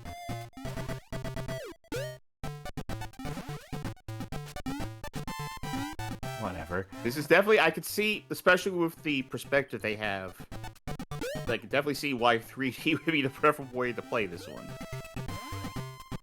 Yeah, I think I remember getting particularly frustrated at this as a child who did not have the benefit, even with the actual hardware, of seeing three-dimensionally. So I think I was just more confused than anything about why I could not hit the ball in this game. I think that might be a thing we have to consider. But yeah, go for it. That might be a thing we have to consider when we look at these as... Oh, I kind of want to go grab my glasses right now and see what this is like, but I'm in the middle of a sentence. When we go over these and think about our thoughts on them, I think we might have to consider in instances in where like the gameplay feels like it's too hard, where it might have been a case where 3D actually would have made that work better. Because we are not playing this under intended optimal conditions, yes. Right. And, you know, say what you will about Nintendo's re-release that they're doing right now, and we've said a lot, and I really don't like it. They are at least providing you an opportunity to play these games as intended, which is harder to do, you know, on your own. Not impossible to do on your own, surely, but harder. You know, this is helping. Not much, but it is helping. I'm gonna grab my glasses. I'll be right back.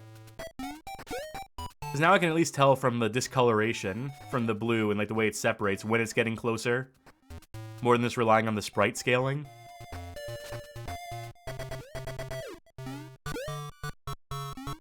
So that's something, I guess. Not gonna help me with the overhead shots. I'll never nail that down as long as I fucking live, apparently. Though I don't even know how 3D would help with that necessarily, unless you, like, memorize at what position on the screen corresponds to. the distance of the ball from you. I know, it's tricky. The series is a tricky one to, like, as we were just talking about, consider how 3D makes a difference. May have greatly improved some of these games, even if they can technically be played in 2D, even if you're not losing everything by turning off the 3D on this. Oh my god, is this still going? How long's a fucking set in tennis? 6 games. Big reason I hate tennis. Shit never ends. Did they not have a setting to, like, change the amount of... It's 1 set or sets 3 game? sets. I picked the smaller one. I picked the one that was less. And this is still going on way longer. It feels like this is really pushing up against how much of this you could play without automatic pause jumping in. That's what I'm kind of hoping for. I kind of want to see that automatic pause happen in one of these games. I think I might have screwed it up when we were doing the pinball game, because I think I hit pause at one point, and it might have been like, oh, that's our quota. Possible, eh? Well, once I Also, fucking 3D lose effect. this... Big hands. Yeah. 3D effect isn't quite working for me because my glasses are green and purple. Yeah, well, you know what? Just for you, Charky. Green magenta. Oh, that's it. That'll do it. All I right, can see this in 3D now. pick it up. It's your All right. turn.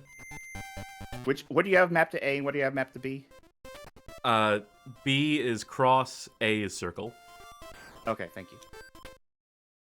Pepper Lee asked, would automatic pause not be disabled via emulator anyway? No, it wouldn't, because that's a software level thing that happens.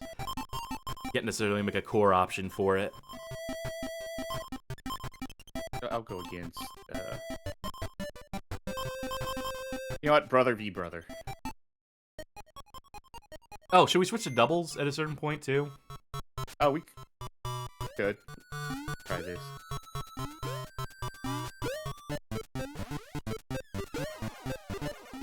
So how's the 3D working out for you? Oh, it's working. Overheads, yeah, it's not great for that. That seemed like it didn't go through correctly. Oh, he netted? Okay. I have definitely, I will say, as I'm playing this right now, I've played more engaging than his games before. No doubt. Pepper Lee continues, I feel like it's a timing tree that could easily be implemented with a game library this small. You could just turn off automatic pause in every single game at the top. Every game launches with automatic pause on or off. So you're creating a solution for a problem that doesn't exist necessarily with these suggestions here. And again, we want the automatic pause. I deliberately want it so I can see what it looks like per game. Let's do this for a couple more minutes, see if we can get automatic pause to pop in, because resetting obviously would ruin that. I wonder if this going between matches, I wonder if that somehow also... It's hard to tell because it is done on a software level. It is like game code that specifically determines like the developer settings for how they want to implement it.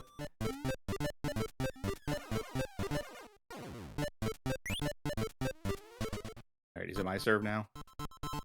Change service, yeah. We're probably going to have to switch this back to this 2D red and black sooner rather than later. Yeah, unfortunately. I am having fun with this in 3D. Double fall. Ah, fuck. Okay. I need to stop getting cute with my serves then. Did you get the first game in this? Did you beat Mario in the first? Yes. Okay, what is the secret of serving? Because I'm not even putting any English on this shit. It's just a matter of timing. It all comes down to timing. Maybe change what button you're using. There we go.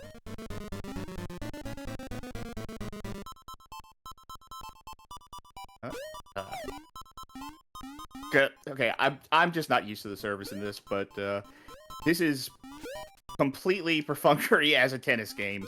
Although again, much like with the pinball game, this is better than the pinball game, I feel. But I have definitely played better on other systems. In fact, I've played better on Game Boy. Yet again. Now just think. This was the Mario game that most people would have played on Virtual Boy. It's this or Mario Clash, which came later. And I don't think Mario either of Clash these are does not seem too exciting. It is a version of Mario Bros. It takes more inspiration from like classic arcade Mario Bros. Than it does from like Super Mario Brothers or what have you. One of the unreleased games that was never finished, mind you, that was just like prototype. I think it was shown at that Space World was, and I think it was even the one that Gunpei Yokoi was seen playing in that one photo, was to be a more substantive Super Mario Bros.-esque game. There's rumor that the Wario Land game that eventually came out was a repurposing of that game, but I've also heard people say, and I'm inclined to believe that's not the case. I would be inclined to believe that Virtual Boy Wario Land was designed from the ground up as a Virtual Boy Wario Land. I got it. All right. Now let's see what happens when I turn off the 3D. All right, put the glasses down again. Oh, you want to see how I'll function without 3D? Mm-hmm. See if it makes a difference. That was Don't more tell me me. using the wrong controls. Okay.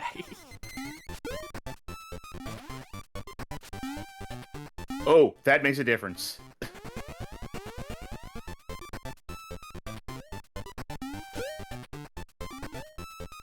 Yeah, I could not nail a single one of those overheads.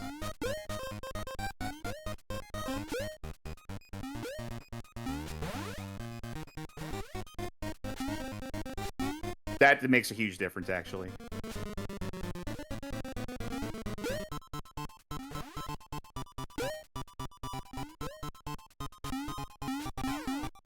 Wow. Okay. That's good to know, I guess, that 3D actually is a big factor in this 3D game. Huh. No kidding. This seems like it'd be so easy to do in 2D. It seems like it should, like, not make a difference, like, you know, besides being, like, a prettier effect. I would just look at this and assume, like, you can just tell from the scaling of the ball, ultimately, right? Like, it should be able to, like, gauge that on its own. I think that's, it's, what's the word I'm looking for? It's deceptive, I think. It's not so clear with just that by itself. Yeah, for sure.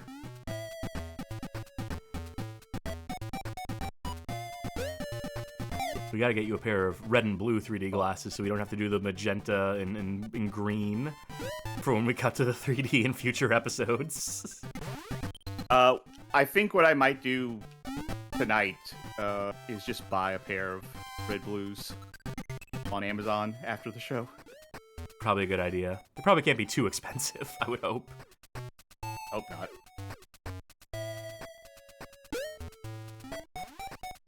I will say that I feel like I don't have as much control over... Shit, that was not 3D problems. I don't think I have as much control over how far left and right I'm aiming this ball as I'd like to. No, I do have absolutely control over that, but yeah.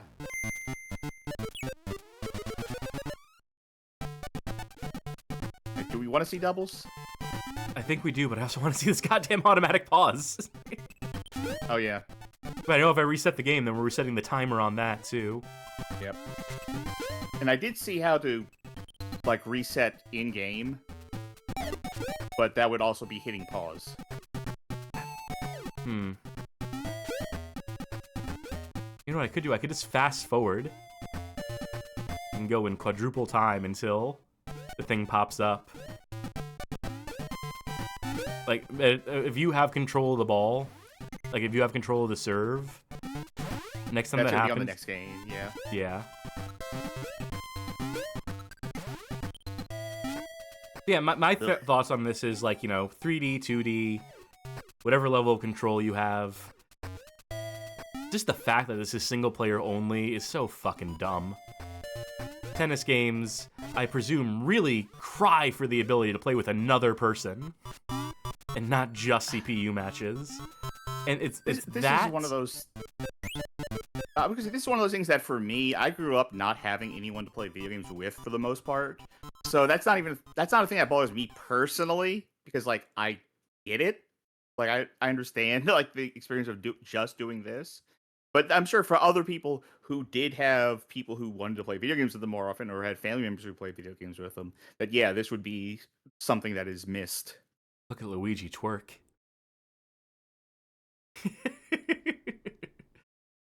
Just holding that space bar, waiting for something to pop up. It might not. Who's to say? I know we definitely said an automatic pause on.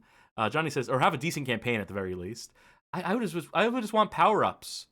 I feel like, if you're doing a Mario take on a sports game, and I feel like a lot of the Mario sports games have done this, is have Mario shit in there. Have a mushroom to make you big, and then you hit the ball that much harder. Have fucking Koopa shells that you can, launch so that you have to dodge that on the other end of the net at the same time, tracking the ball. Something, anything. A blue shell that just knocks out your opponent like a motherfucker and lets you get an easy point on them. I feel like if you played that particular Mario game, you would actually hate it for the fact of God, they're making this too complicated. I just want to play a more simple sports game here. I just want to serve, for Christ's sakes. Is this not happening? Is this just... I don't think it's happening. Well... Try pressing A, just see what happens if you get into the, and then restart it. Okay, I have to do some contortion with my hands to do this. Got it. No, stop, whatever you're doing, stop. You just, Jesus wept. How did I do that? You opened up the virtual keyboard on my computer and then fucked the show up. What? Why do you have something bound to bring up I'm just using a controller. How did you do that? I was start select. How do I get rid of this fucking virtual keyboard on my screen? Because this is going to destroy my computer, I feel. If it stays up, I'm fucked. Dino Gem awarded. How do I get rid of this? What did you do? I know it's not your fault, but what did you do here? Don't press anything. Don't press a goddamn button. All right. I don't know how to get rid of this. It has the PlayStation glyphs on it. What is this? What is this thing that popped up on my screen? I'm gonna show this on stream. If anyone knows how to get rid of this fucking shit that popped up on my screen, please let me know, because this is just ever present now, and any button I press is liable to activate one of these keys. Does anyone know what this piece of shit is? I hate this. Is this a RetroArch thing? Is this somehow built into RetroArch? No, I closed out a RetroArch and it is still on the screen. What the fuck? Someone in chat tell me what this is and how to get rid of it. I pressed the move button and it made it disappear. Yeah, that's the on-screen keyboard in Windows 11. That's a Steam thing, apparently. I'll exit out of fucking Steam. That was awesome. That get rid of it? God, I fucking hope so. I don't know. So the combination to restart is start, select, A, B, and then the two shoulder buttons. That's what I pressed. So, I don't know. Okay, well, we're here now. Well, go ahead. All right. How about no this time? By the way, all those matches, easy difficulty. Yeah. Put it on hard. See what that looks like. Alright, I'll take a Toad and a Donkey Kong Jr. and we'll go against a Yoshi and a Koopa. An all-creature match. Wait, I'm serving. No, I'm not serving.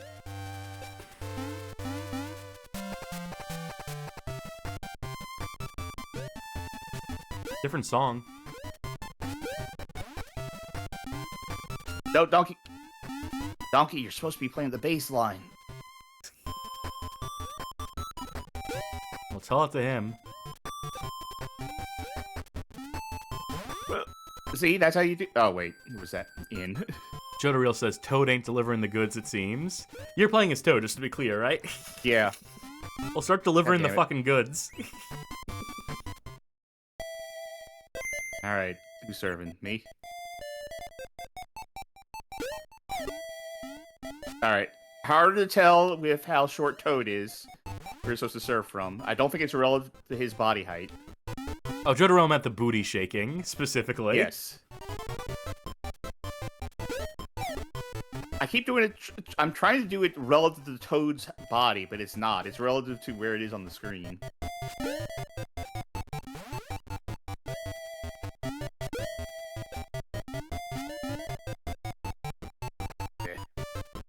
This is, I will say, significantly worse without the 3D. Yeah, I believe it. Which I guess I can't really fault. Why'd you even try to go for that? I can't really fault the game for that, considering it was meant to be played on a 3D system, so I guess it makes sense.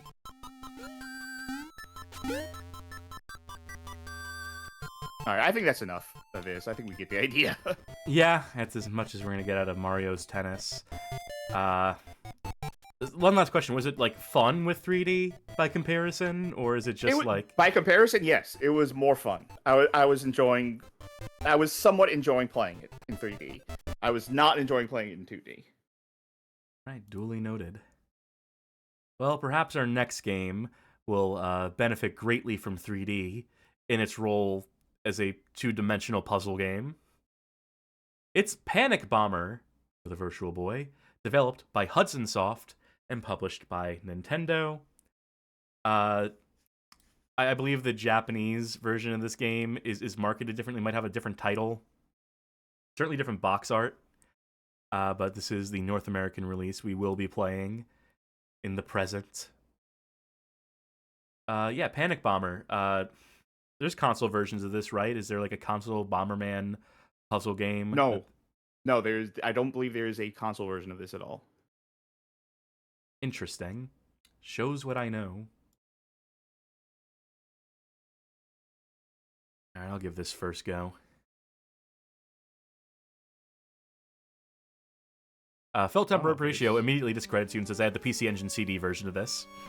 Oh, there was? Okay. I was wrong.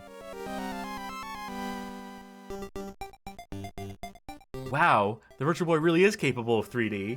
It's coming right at me. Absolutely not pre-rendered graphics, folks. This is real-time rendering.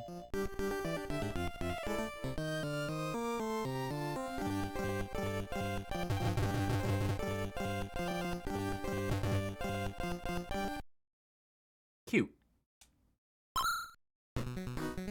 Start, password, the rules, options. I like his little dance. Cards at the table. That's cute. That's mad cute. Oh yeah, that's good.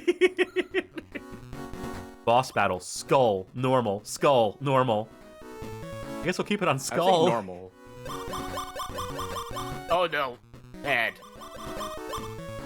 I'll keep that on default. Yeah, on a scale of 1 to 10, how good for your eyes do you want this to be? Oh, look, we got a big blown up version of the dance. I gotta pause for a second to put this window in the right place. Arrange the following blocks. They will fall faster if you press down on the control pad. So far, so Trisha. I can tell the CPU player sucks already. Alright, it's one of these. I missed it. It's 3 or more. It's match 3.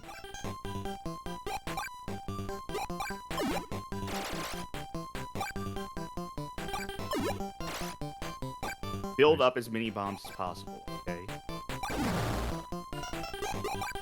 And then you want to detonate them with a bomb. Bombs that drop in from above are sometimes live and sometimes not. That seems needlessly confusing, but... Live bombs will explode. Oh no, I get it. I don't think that's necessarily confusing. Live bombs are like your gems in Puzzle Fighter. That's your cash out. But why would you have non-lit bombs then, just to add to the bomb pile? Yeah, if you wanted to build like a bigger chain. Alright, it's good to have a tutorial on one of these things. Again, no 2-player mode in this, though I imagine like a battle mode would have been like a planned feature for this before Nintendo said, yeah, no, we're not doing that. Nah, scratch that. So, if there's a PC Engine CD version of this, I assume that has multiplayer. You would have to assume. Oh, what blocks do we want? Should probably go with the default. But I kind of prefer I know what this. I'm gonna take when I play. Oh, here's our campaign mode. I'm just floating. floating around. Okay, not Kirby.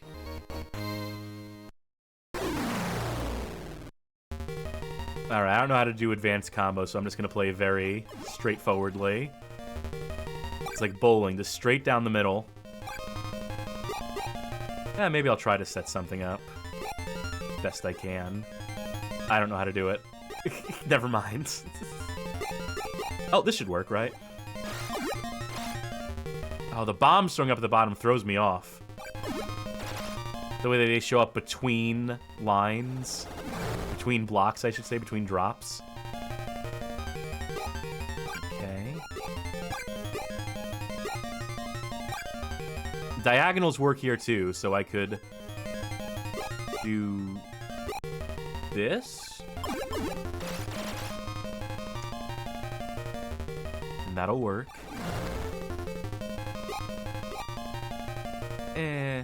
I want to try to set something up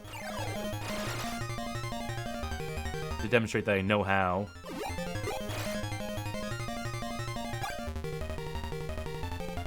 I got a 2x2 stack there. Well, this is gonna fuck up my whole plan. Once I do this. Yeah, no, I hate the way that between clears, between like the bursts, that's when the bombs come in. It should wait until you're completely finished, and until all the physics have taken place, until all the dropping has happened. Because otherwise, not knowing where the bombs are going to appear from, I have absolutely no idea what's going to happen between line clears, so I can't like plan ahead, because the game just immediately subverts me. They do appear in a specific order. Well, at least I have this. Yeah. Yeah, you fucked him. Unless he fucks you. Again, I am the worst judge of every game we've played tonight because I hate all the genres being represented. I don't hate puzzle games. I'm just not good at ones that require any more degree of thought and foresight than Tetris. So I am just like woefully inept at something like this that actually requires you to pre-plan in like significant capacity. And then I just straight up hate pinball and do not much care for tennis video games either. So how's that for a Virtual Boy retrospective?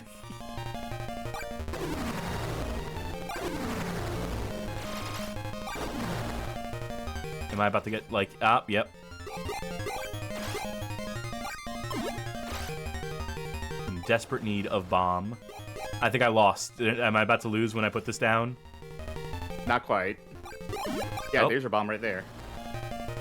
That did not blow up as much as I thought it would, as I needed it to.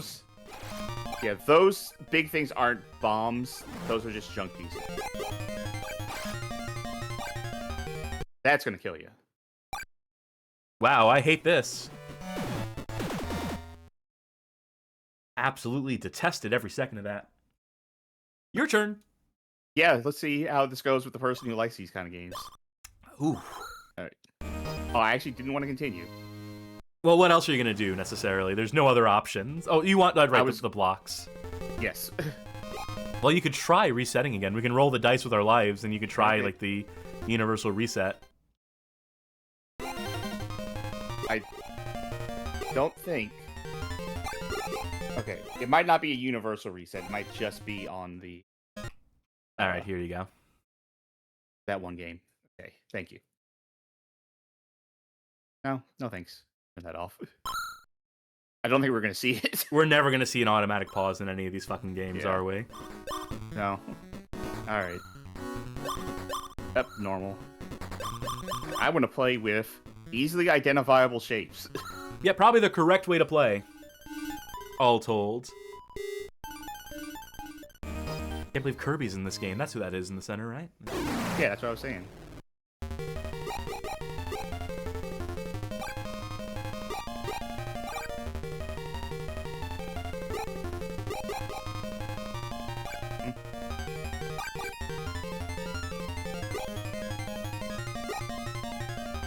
We get the one. Yeah. We actually no, we get two first-person shooters on the Virtual Boy. Those will be where I really wake up and can speak semi more authoritatively on the quality of games. But obvious observation about this game.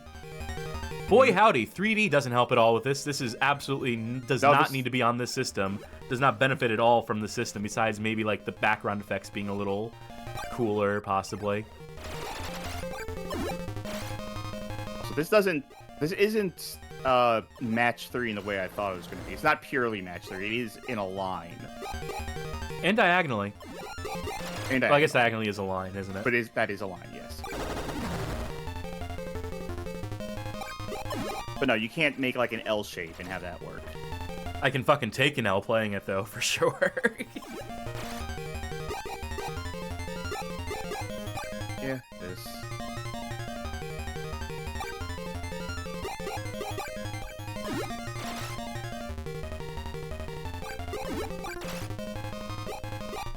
Chat is discussing this game would be so much better in color, that's as per Pepperly. Yeah. Felt Temper Ratio points out that the other versions of this instead use the different colored Bomberman heads as the blocks, and it reads much more easily. That was one of the options, was slightly different shades of the Bomberman head in this monochrome color palette. So that was a choice.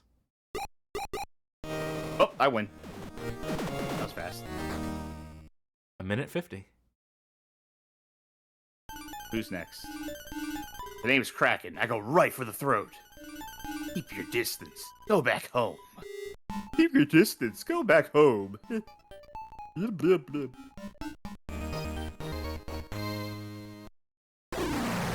One of those power-up things in the upper left are... It's how big the range of those explosions are. Like in classic Bomberman, like when it does the lines. I don't know what triggers them to do like the line explosion, the classic Bomberman explosion, versus just like knocking everything out. Oh, this is gonna be a bad one. I'll just do that. There. Okay, actually, this works.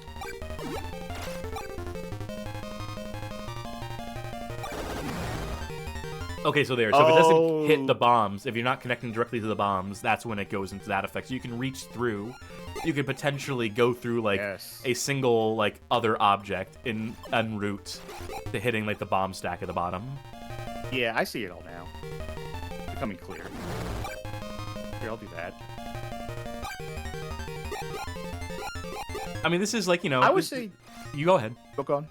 I was going to say, this is fine. I played better, which is, I think, the running theme of a lot of these Virtual Boy games we've played thus far. But I will say this is fine.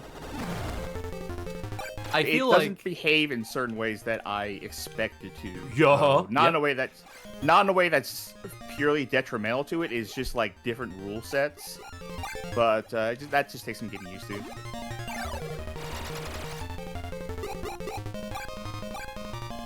I will say the widescreen that the Virtual Boy sort of accidentally latches into. It's almost 16:9. It's not exactly 16:9, 384 by 224 pixels. I mean, not even really pixels. I mean, that's how many... I guess it is technically pixels. You know, the weird way the Virtual Boy display works. The weird, like, laser in the eye effect where it's scanning through all the lines, like, thousands of times in the course of, like, a couple seconds. But, you know, ultimately what it resolves in is a wider resolution than consoles or handhelds were putting out typically at this point in time.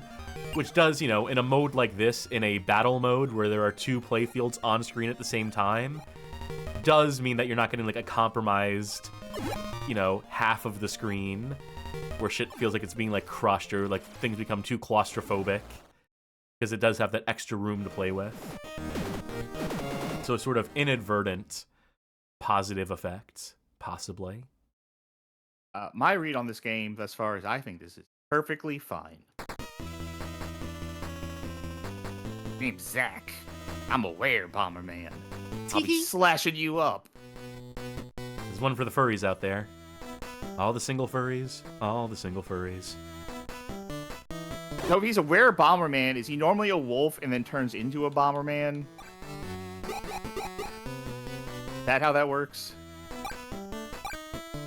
Your guess is as good as mine. I'm sure there's lore somewhere. You know, just for fun, Uh-huh. put on those 3D glasses. Yeah, hold up. Let me...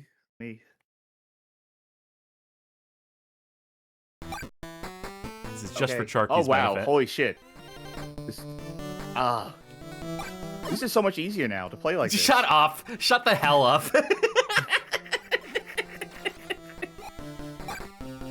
I will say this is cute, but if anything, this is actually more detrimental. Because this is more distracting. Yeah, I was gonna say that, you know, for the viewer at home, you know, the way this manifests, the way the 3D works is obviously you have the two images that are meant to be like the same image from slightly different angles, right? So the separation of the sprites, you know, if we're seeing green and purple here in this configuration, their distance apart from each other determines how that depth is realized. And anything that's white on screen is where those images overlap with one another. So that they should appear flatter in the 3D perspective. Those would be like the things that are like pretty stable on screen. They're sort of like a middle plane. And then like, you know, depending on whether the image is where the left eye image is to the left or to the right, that determines whether it's foreground or background. So like, if I were to guess, because I don't remember which is which, because remember, it's stereo blind, that where Bomberman here is like popping out in front of you. Yes. And everything in the background is obviously behind because they have the right plane on left. Where Bomberman appears to be the most up front, then it's like the game board, and then the parallax scrolling background is in the back. Yeah, so effectively 3 layers that you can effectively realize with this type of 3D implementation. And obviously having, like, you know, distance between. Oh. What?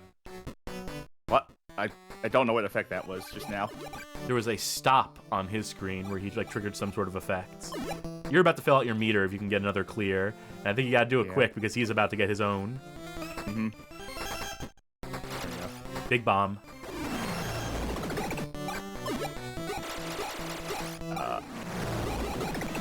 He was lucky enough to have a big bomb of his own. Yep. Best you can do. Oh man, you were just trading back and forth with this shit now. Yeah. End the Not cycle. much else I can do though.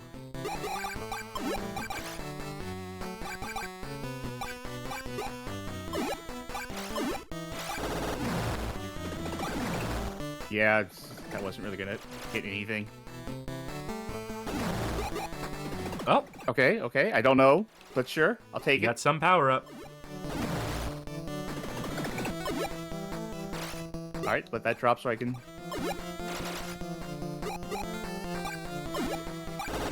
Okay. I think this is where the bell tolls for you. I think you're about to have a rude awakening. Yeah, that's the end of that. Oh well. You notice I only lost once the 3D came on. Yeah, you know, it made it harder. So You were too distracted by the sexy werewolf in the center. I will say I think that's so far tonight that's the best one I've played.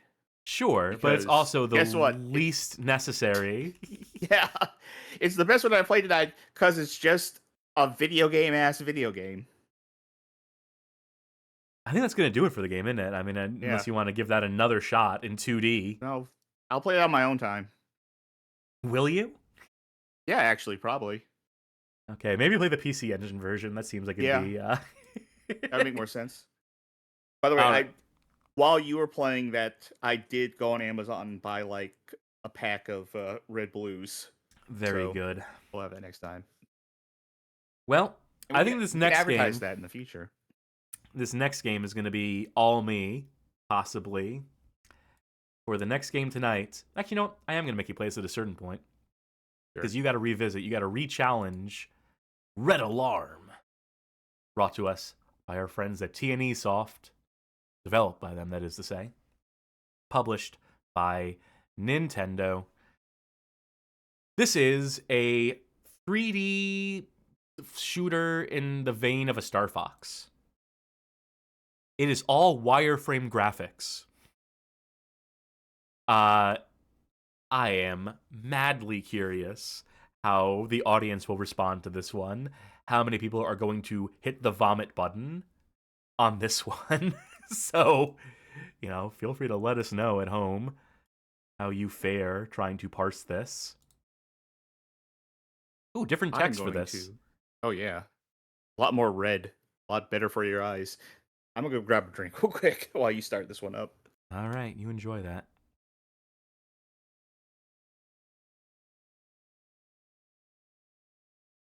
Soft, providers of fine product. Oh, let me hear that. I didn't mean to talk over. I didn't realize there was going to be voiceover here. T&E Soft present. Did they get a 12-year-old kid to record that? It's weird voiceover. Elvis the Culture Advisor points out that this is the one that was front and center in all the in-store demo kiosks. And yeah, I noticed that. I was watching a VHS promotional tape from this period that was advertising the SNES, upcoming N64, and the Virtual Boy all at the same time. And they had like a demo of an in-store kiosk, of a demo kiosk, and the game for the Virtual Boy was this.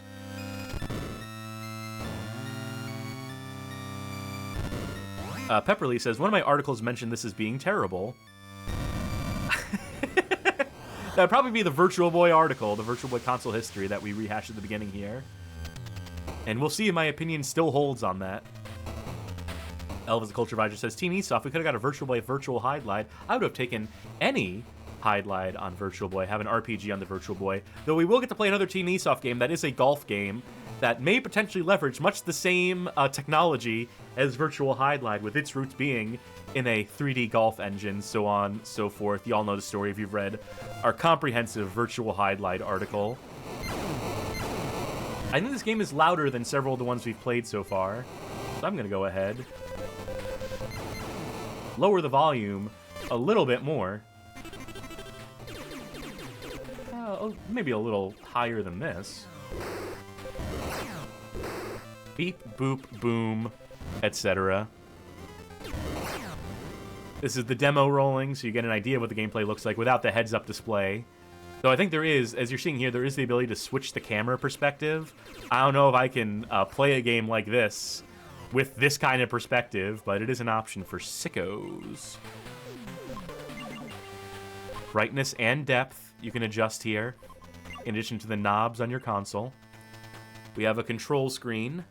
Turn and slide, so I'll be using dual analog to replicate the dual D-pad here. Quick turn, chain, so it's using every single button on the controller here, not just, mapping them in such a way that, you can flip and change hands. This could be tricky. I'll give it my best. Eyes. No, let me see those eyes. Oh, that's difficulty level. Eyes. Yeah, this would be the calibrator that you would use. That's why so many of the games harken back to that image, is that you would use that as your baseline, as like basically your test slate screen. Okay. Good luck. Thanks, I'm gonna need it.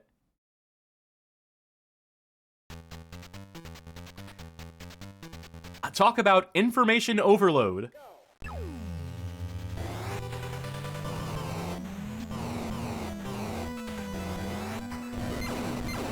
Okay, there we go. I found the buttons.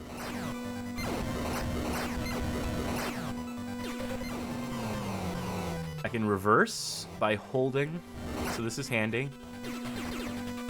So it might be precarious in terms of bumping up into stuff. But yeah, like a gear shift like in a racing game. I believe you said that Elvis Culture Advisor said that this one was the one in all the demo kiosks. I did say at the top of the show, yes, you before we did. started the history, that this was the game that the one Virtual Boy game I played on actual Virtual Boy because of that at Toys R Us, and the game that made me like, I don't need this. So this is uniquely awful for the fact that you can't tell what a solid object is. Yes. So I can't tell where the walls are that I might bump into. I was very concerned I was going to crash into... Oh, here is different camera modes. Dead on the side of the screen there. Yep, and T&E Soft presents. So this is always effervescently popping up on screen are these text prompts. Hey, look at this. Tell me, where's the hole? Where's the wall? I know that the hole is the thing down there. Like no. The bottom, like if you look at a mouth. No, it's the center. That's what I said. That down relative to where if you looked at it, it looked like a face, like 2 eyes and a mouth underneath, like the mouth is the hole. Like I gather that, but you're still right, and this was my big problem at the time too, was the fact that this is all vector graphics like this, or vector style graphics. Wireframe would definitely be the... Wireframe, sure, yeah. Does make it impossible in a lot of times to tell, like, what is the wall, because there is no texture. It is all open. And when it's all open, everything is a wall. Also, notice how it only uses 2 colors in the Virtual Boy's palette to delineate depth, where the darker color is meant to be further away. The brighter I'm sure things on are, a the closer they technological are. level, it had to be this way. But this feels like a case of, like, trying to do too much. Like, yeah, you could do it, but it's not going to work out the way you want it to work out.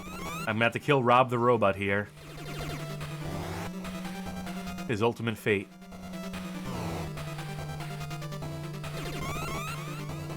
You want to stop to shoot, It's nice, though. but when you stop dead in your tracks, as it turns out, that makes you a sitting duck. Do you have any form of strafing? Little bit. Alright, is that our say Using the something right nice? analog, yeah. After images, woo. You do gotta do is say something nice. Oh, there was a say something nice. Yes. Sorry, I was so immersed in the game. Look at these little stick dudes. guys. That's when I say Yeah. something nice. Look at these little stick figure guys. That's adorable. Look at them run away and cower, knowing that the end is nigh. Oh, okay. There was like a half second to a second there. That was pure red alarm of, I don't know what all these lines represent, but I know I'm taking damage. Again, red alert. I said red alarm. I said red alarm. Wait, is it red alarm or you red s- alert? It's I red already alarm. It's forgot. red alert. Red Jesus. alert is Command and Conquer. See, I'm the one who's right this time. Fucking horrible name for a game. In terms of branding. Alright, I have 1 shield left going into, I believe this is the boss room. Oh, first I gotta defeat Andros.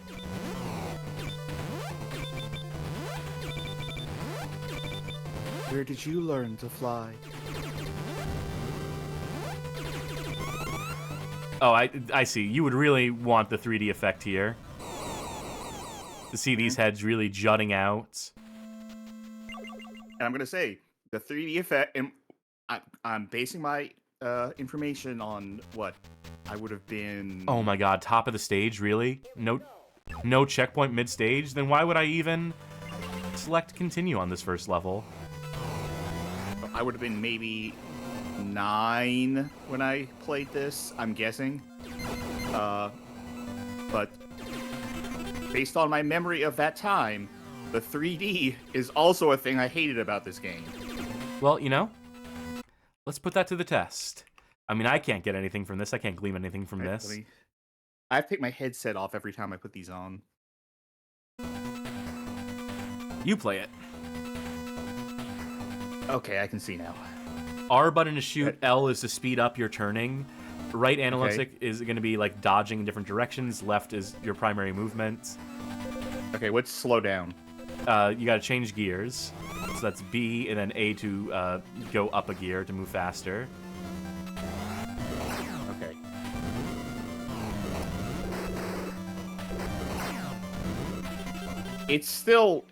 It's somewhat more readable like this. It's still not good. I'm not impressed by this per se. No, why would you be? This is not impressive. Again, just like, you know, from a consumer standpoint, just like, you know, you are Joe Consumer who owns a Super Nintendo and is curious about this Virtual Boy thing coming out. But you've already played a game by the name of Star Fox for the Super Nintendo. And yeah, it ran at like 5 frames per second. Yeah, it looked primitive, but compared to this, it looked like the future. Just even in Nintendo's own software library, there were games that ate this game's fucking lunch, to where it has no unique selling point, besides the fact that it is, I guess, 3D, with the benefit of the glasses, or the visor, the headset, you know what I mean? But is that really enough to, like, make this more impressive than the likes of a Star Fox running on SNES? And the answer is no. The answer is just objectively no, it is not. Right, okay. I'm not going over the boss quite yet. Hey, they had mechs before. No, there we go. You see the mechs and the starships down there. Johnny mentions X on Game Boy, the predecessor to Star Fox. That was Japan exclusive from Argonauts, nonetheless. But yeah, and that's, you know, also impressive that it ran on the Game Boy. You got Shield. All right, let's see. All right, tell me if you can tell which heads are jotting out at this juncture.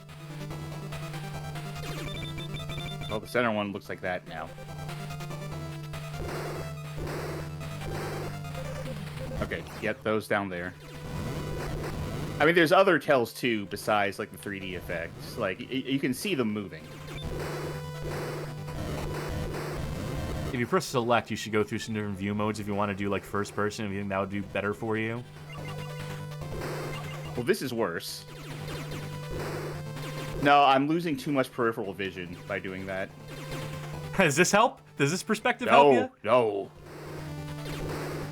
And that's a power-up up there that you keep trying to shoot. Oh. Maybe grab that before going into the boss arena. Be ready to reverse immediately, though.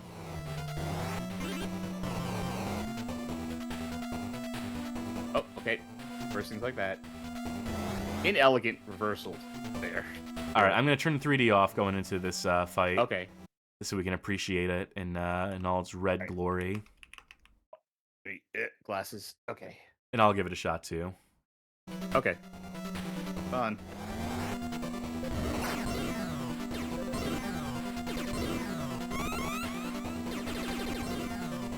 Yeah, I will say, in 3D, like, there is a sense that it is a little easier to tell what isn't a wall. A wall with the benefit of, not really parallax, but the pop-out nature of what is supposed to be a wall, but that doesn't entirely help. No, and I think like a big hindrance really is draw distance too. Yes, it is very short. I don't think we've said that out loud yet, but the audience has.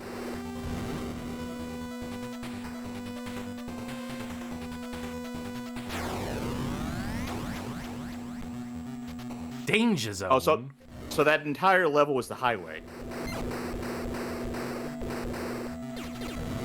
3D arena. Enter in all range mode, as another game might say. You know, I think this might bring up a. This might make something clear in my head about a lot of this posthumous talk about Virtual Boy that has been like on YouTube. Is that I feel like a lot of people who do look at these games or try them these days are not doing it with 3D, or not doing it on original hardware, or not like doing what we're doing and trying like 3D mode with a 3D glasses or something like that. And I think that could honestly be skewing opinions on some of these games when you're trying to like, because this might look a little better in 3D. In 2D, this looks like a goddamn mess. Maybe people would be slightly less harsh if they did play in the original Nintendo thing. And again, like, you could look at Nintendo, what they're doing now, and saying, and now they're giving you the opportunity to do that. I guess they're also rich, charging you a lot of money. Yeah. You're part of the 1% who can afford this. At most, I think I would suggest if people wanted to try these games and get like a more fair, like, judgment of it, well, you download the games. Fuck that.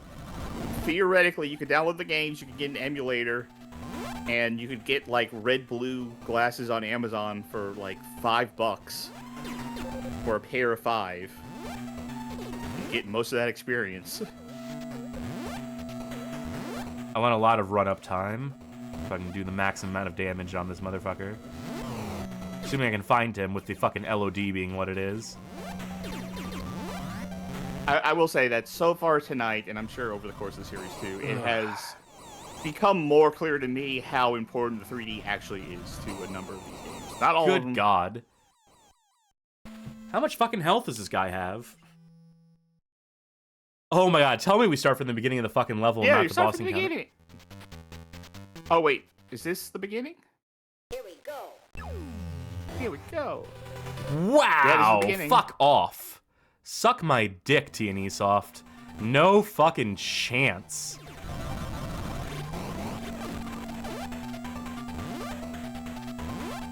Alright, I just gotta do it. Just gotta not get hit at all. Should be easy enough, given how absolutely unparsable this is, especially in 2D, which I am limited to. Even if I had those glasses, I could not see this in 3D, so...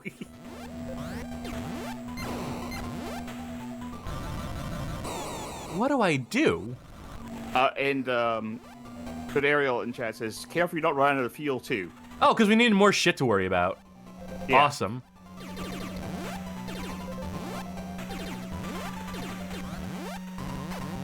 Again, 9-year-old me playing this game that uses every part of the controller for something, and has this fuel meter, and has all this stuff.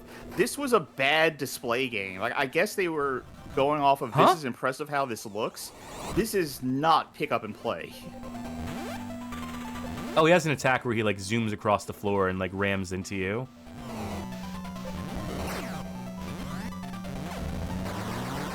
Ah, good job. Enjoy that 1 frame per second. Don't let that hit you. Fantastic. That's debatable, game. Yeah, sure, next stage, why not? You take this one. I, need sure. to look away from the screen for at least a few seconds. Here we go. Now this isn't 2D for me. Oh, okay, that's wrong button. Got it.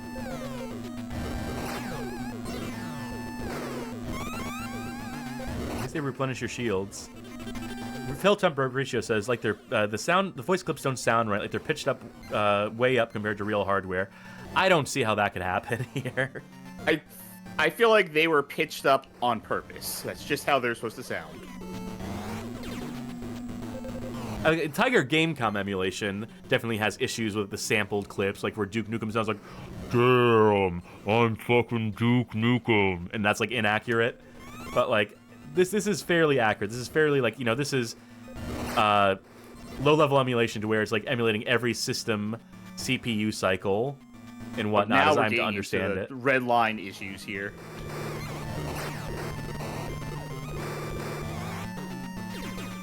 It's still parsable. Like, this is more parsable than it was in my memory. Granted, I was a child, but still not great.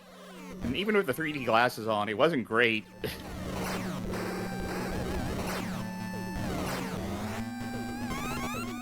Yeah, I just think this is a, believe it or not, I would say, I would contend that if this was running on the SNES with the benefit of, like, textured flats, this would probably still not be a great shooter. A great game of this type. It's very, like, you know, hallway, and then, like, the gear shifting, I think, is a layer of mechanic that, you know, you would just rather just be a rail shooter like a Star Fox where it's always moving forward except for the all-range mode. The ability to reverse and turn around does not add anything that I necessarily need out of this. You know, I actually do like the juking system, though, on the right D-pad. Phil Temper Ratio insists they grew up with this game. It didn't sound like this. It was a normal guy voice. I don't know what to tell you. Oh, you know, we'll find out for sure. The world will find out in a few days from recording when this is on. This is one of the release ones on. Yes, they're proud of this one. Switch Online, right? Yeah. Oh, you were so close to what I think it's a waterfall. I think that's her attempt at a waterfall. I'll give it a shot. Okay. You know what? I'm gonna be off mic for a sec. Give me a moment. I'm just gonna speed through this. I'm just gonna keep going forward, pretend there's no reversing. This entire game is just like a Star Fox. It's all about what you can get on the first pass. Which is probably how Chucky was playing it as well, but...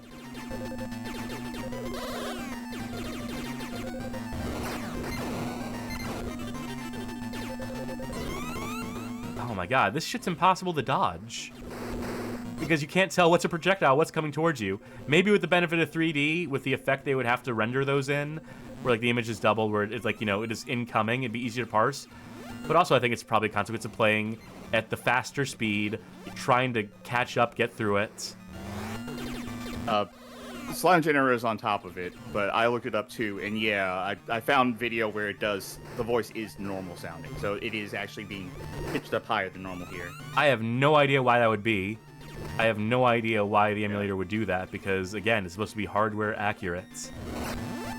Yeah, but when they said they grew up with this game, I was like, okay, I should actually hear for myself then. Because I have no reason to believe they would be lying about it. I just have no reason to understand. I have no understanding of why they would be played differently in emulation here, or that would be something that they failed to properly capture. Like the audio should be the easiest part of this to properly emulate. It's the visuals that need like a lot of work to, like, you know, get the depth and perspective and stuff right.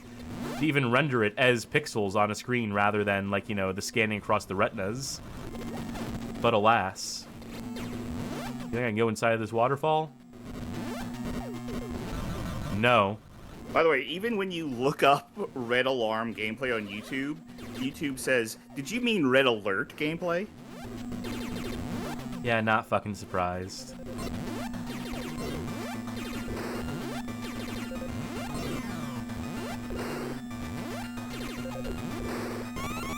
This is miserable. It's just a badly designed level for this kind of thing. They really want you to, like, completely break and wait for those things to pass by.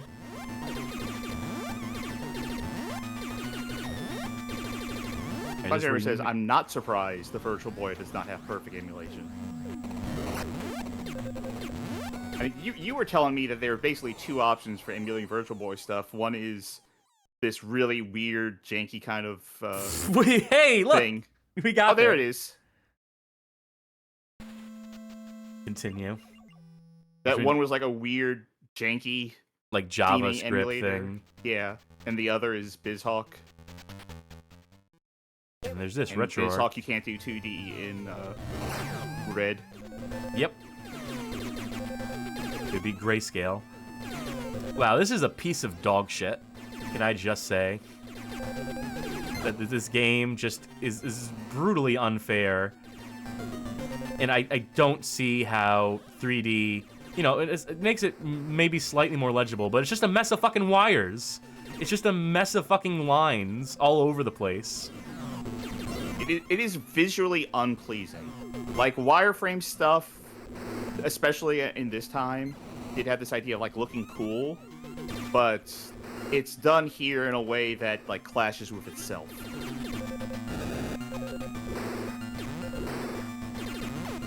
Can we pass this? Some shields intact. I want to see what the second boss looks like. I didn't get a chance to because I immediately died in the boss arena when I made it to the end of the level.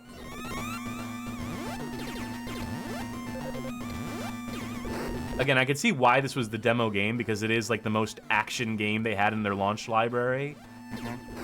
Is the closest to like a video game that people would potentially like want to play. I would say that this plays the worst as something that you would come across in a kiosk with no, background explanation. Because, like, if you were there at the kiosk, it was just the Virtual Boy sitting there, and you'd be like, okay, have fun. No controller layout. Like, you told me what the controls were. You would not have had that luxury at the Toys R Us. And also, the amount of shit that comes up from behind you is unconscionable in this game. Jesus Christ. Okay, I get it. Fine, game. I'll fucking pause. I'll wait. Oh, if I wait, though, then the thing comes from behind me. Dog shit design. I'd say maybe they intend you to take it slow and, like, take out everything, but you have a fuel system that you'll run out of.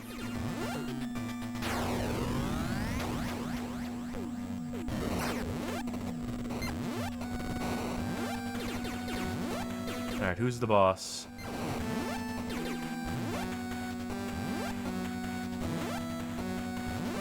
I'm assuming you.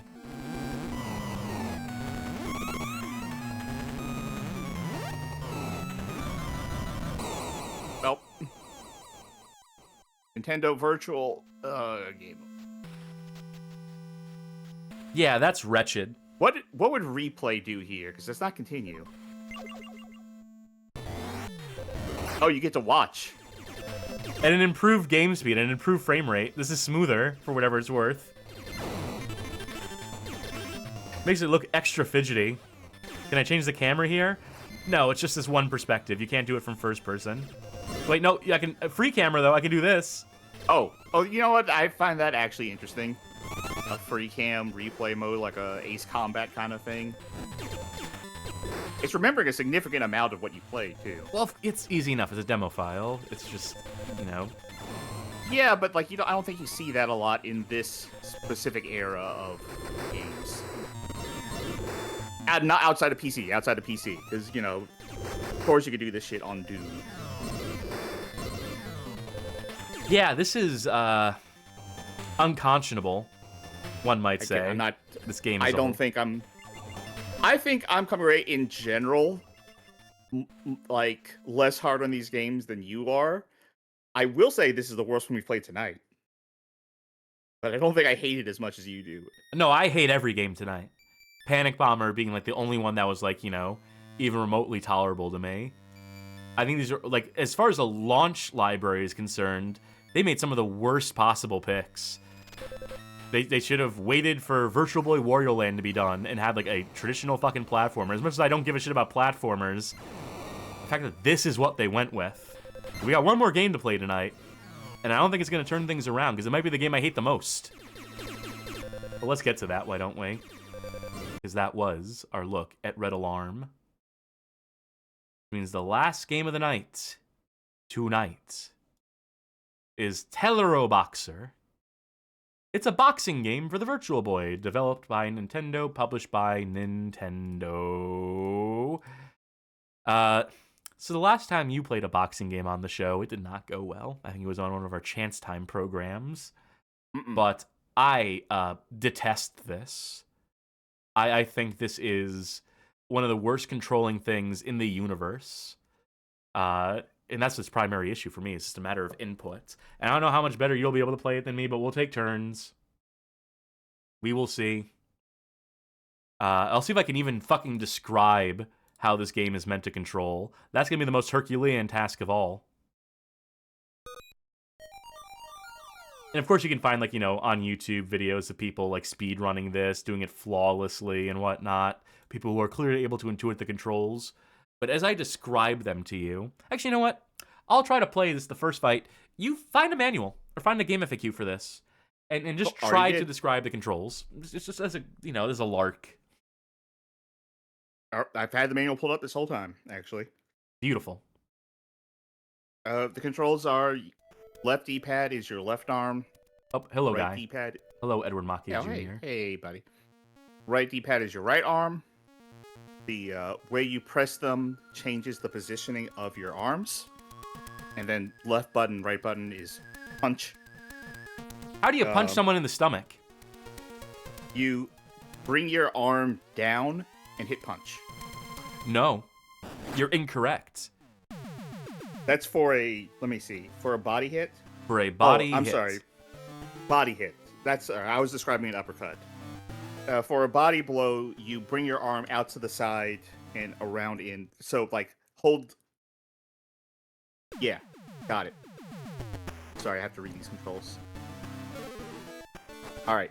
Left body blow is you pull your arm into your body and punch. How do you do that? What's the button for that?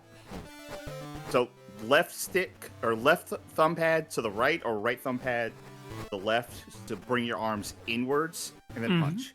A hook is to put your arms outwards, so left, left, right, right, and punch. Uppercut is down and punch, and a jab is to the head. That's just punch. There's no up punch thing. This Up demo is makes it purely look for so guarding. easy. It's almost infuriating how easy this demo makes it look.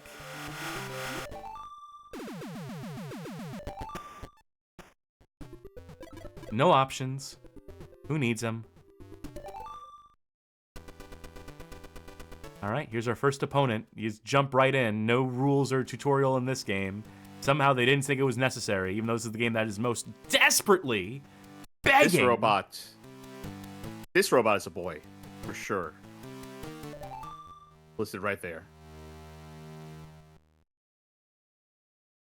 Alright, so dual D-pad game. Yes.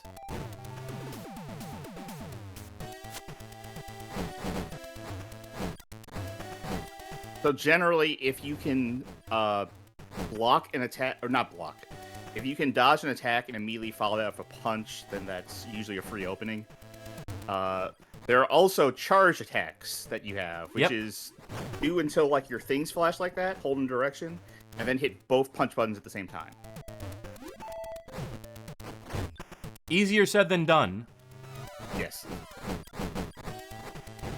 I despise the way this controls. It feels so fucking bad in the hands. This seems like something that you need to play like defensively.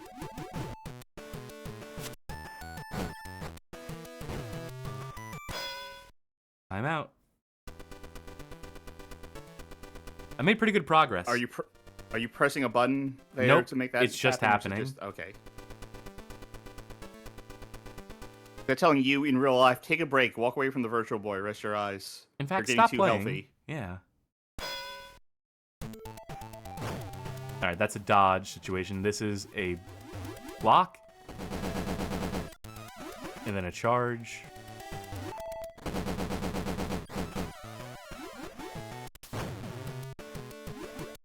Right, the dodges.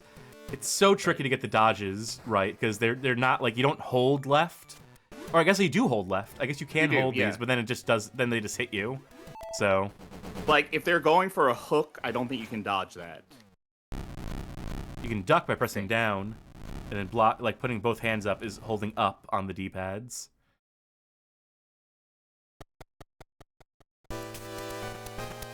That's almost cute.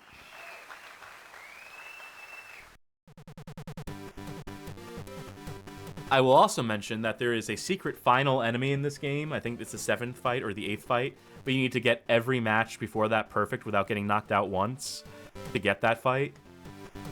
So that won't be happening tonight. Because that was a simple one. That was meant to be your warm-up. Let's look at Daddy Warbucks over here and... Oh, Rick. Oh, he doesn't look anything like his profile picture. Catfished again. Oh wait, I just realized that the sex and age is not supposed to be the robot's sex and age. It's supposed to be the pilot. Alright, that needs to be... It's so easy to accidentally press it on both D-pads, the dodges.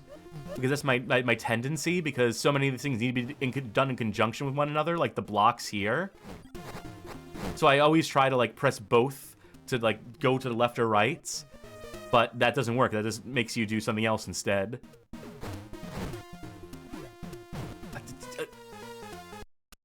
Again, I fucked up. I get no opportunities to get hits in because I'm...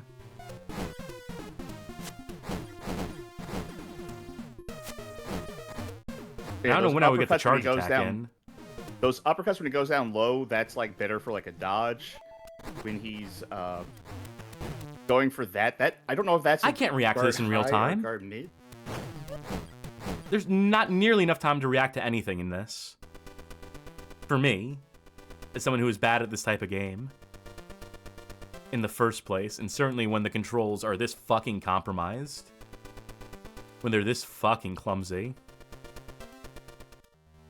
So as you see, I got fucking rocked that round already. The spike in difficulty here is obscene. What happens if I punch him in the stomach? That should theoretically trigger that opportunity. But then if I try to go for the uppercut, now his head's over there. And now for the rest of the fight, his head will constantly position back to there. It's something I discovered in trying to play this game. I thought I dodged that. I really thought I dodged that. I really thought I was on the left-hand side of the screen. I think that's not something you can, like, rude. I think that's not something you can, like, dodge. I think that might be a guard-only thing. Well, I don't know the difference. I can't tell the difference between those. Because there's no explanations or no, like, clear tells, like in, like, a Punch-Out or something that is infinitely more simple and infinitely more playable than this. I mean, I think that was a clear tell because his arm was going all the way out to the side, and that's the only move he does that does that. I don't have time to react to that. I don't have any time. I can't process that in real time and then translate that to the shitty controls in this game. And then translate that to the absolute dog shit fucking setup that this game insists on using that you have no customization over. But you give it a shot. Because I refuse to play any more of this. All right, let me start from the top so I can get the proper feel for it. First guy shouldn't take too long. We'll see.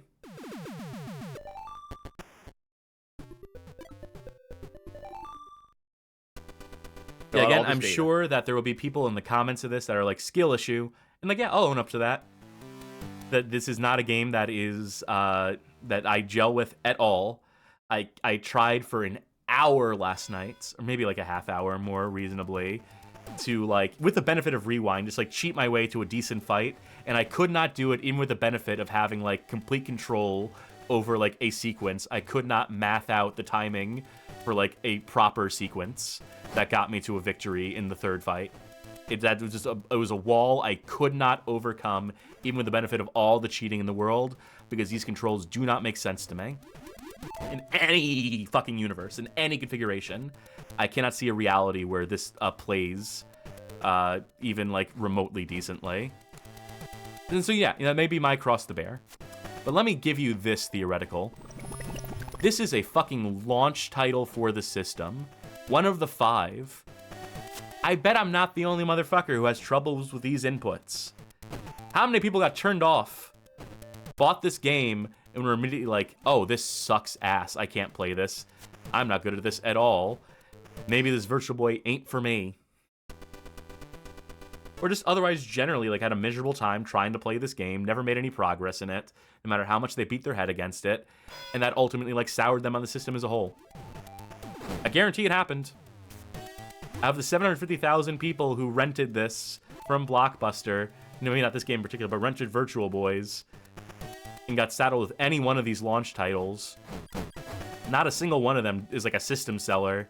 Not a single one of them is what I would call a killer app. Not a single one of them like leverages the Virtual Boy hardware in any way that's like remotely interesting to me, by my perspective. I think on that ground alone, this game's a failure, and it's failure as a decent launch title for the system, one that like sells folk on the system.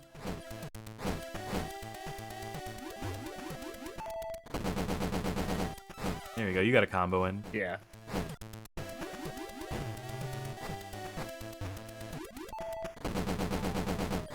Yeah, that's the key. If you catch them in one of their moves and they go like, oh, then you can get in that combo. So yeah, this does seem like a very defensive focused game. Yeah, like a Punch-Out would be. At the same time, the only way I got through the second fight of the game, even with the benefit of cheating, was just spamming basic punches to drain the guy's health over the course of 5 rounds. Because every time I went for one of like the machine gun punches, my timing was off and I got punished severely for it. Even after blocking like 4 or 5 times in a row, that second dude doesn't become vulnerable for anything. He never has a window of more than half a second where you can charge your attack and actually have it land. Why does the pilot run off like I was gonna go beat him up? Like, I don't think that happens in an actual boxing match. Like Muhammad Ali didn't beat a boxer and then look at the guy's manager and go like, all right, you next. You want to try this in 3D? No, actually. I just don't feel like putting the glasses back on, and this isn't one that I feel like would benefit at all from the 3D. I think this is the only one that might benefit from it because you'd be able to gauge the depth of the punches and whatnot. I mean, there's no real like variety to it per se. It's a pretty binary system of punch or no.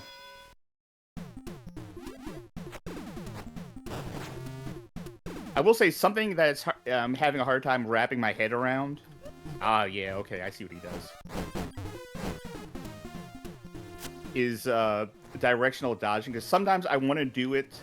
I want to try doing it with both hands at the same time. Yep. Mm-hmm. And then that's not how that works. Nope, it is not. That's why I mentioned that specifically earlier as being a thing that severely fucks me up and makes me incapable of dodging this game.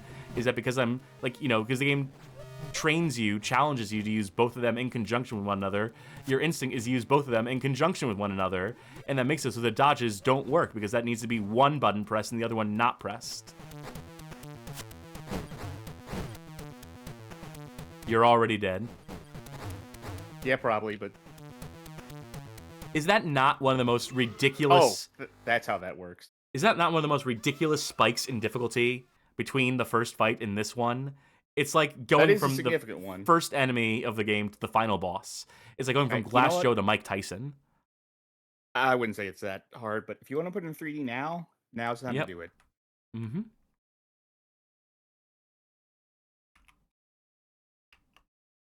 All right. Try that in 3D.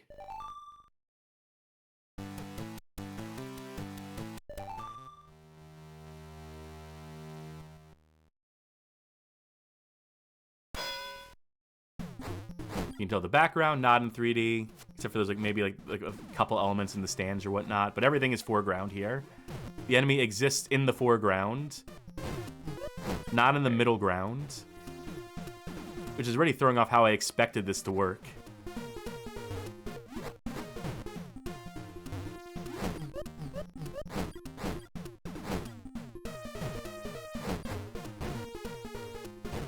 Is this adding anything for you? Not really. It looks kind of cool, but it doesn't add much of anything. No, because there's no sense of like dodging out of the way of stuff, like based on perspective. It's entirely based on the flashing. Like if you could see their fist go backwards, if you could see them wind their punch by like dragging their fist all the way backwards to like where like their torso is, and then they go forward with it. If that was how you gauged it, then the 3D would be super useful for this. But because it is just the flashing effect for it, I think this has an issue. I think the issue I'm having with this is that it does take some time to wrap your mind around what the controls want you to do and like what is like blocking mid and what is blocking high. Mm-hmm. And what that animation is. And I think that is... I think that's an issue of just not being familiar with this more than anything at the moment. It gives you no time to get familiar with it. It's first fight, then this. And they expect you to have already mastered it in some capacity to understand intuitively what level you dodge at and block, and which one you block, and to have like an inherent sense of the timing for the charged attack, and to also be like to figure out on the fly how the enemies work and what their individual and unique patterns are and the weird behaviors they have as robots. They expect you to learn all of that from the first fight, which took us a minute, and then be fully prepared for the rest of the game here. Well, you have infinite continues, right? Yeah. So you could theoretically play this fight 100 times and make no progress and learn nothing from it. I mean, I'm starting to pick stuff up as I'm doing this. I'm going to lose this one, but I'm still picking stuff up. In general, I'm not opposed to losing a fight, like, in a game a lot of times as I slowly learn at it. Because, like, I mean, I play a lot of Dark Souls games. I like a lot of Souls-like games. Like, I'm used to this grind of, I'm going to lose this fight a billion times, but I will learn this eventually. I'm gonna make it. Yeah, you guys should go ahead and turn the 3D off. Now that I think about it, since it adds nothing to this game. Yeah, it looked a little cool, but that was it.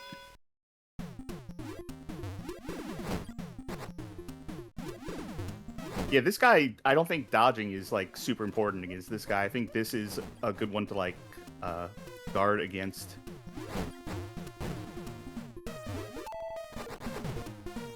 that. Foolish you trying to use your super attack in what looked like a clearly vulnerable state where he was like taking it back and you would think you would have more than a second to react to it. That was actually me accidentally doing that because I'm rushing a little bit.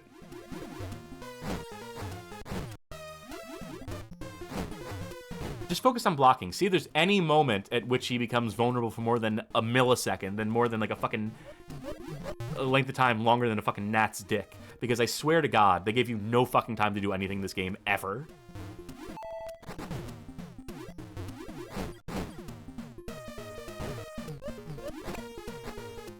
And then...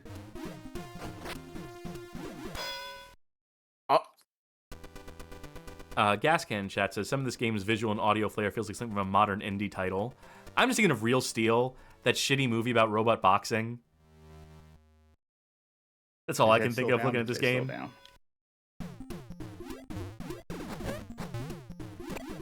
You think you'd be able to pop the head up and then have it stay up there for more than a second, but no. It is immediately, without an animation, sinks back to the stomach after the frame of vulnerability it has.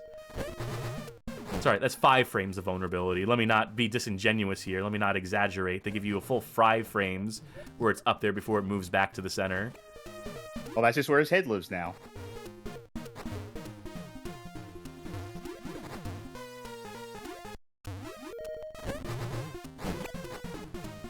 And now there you are punished for trying to use the super on the center.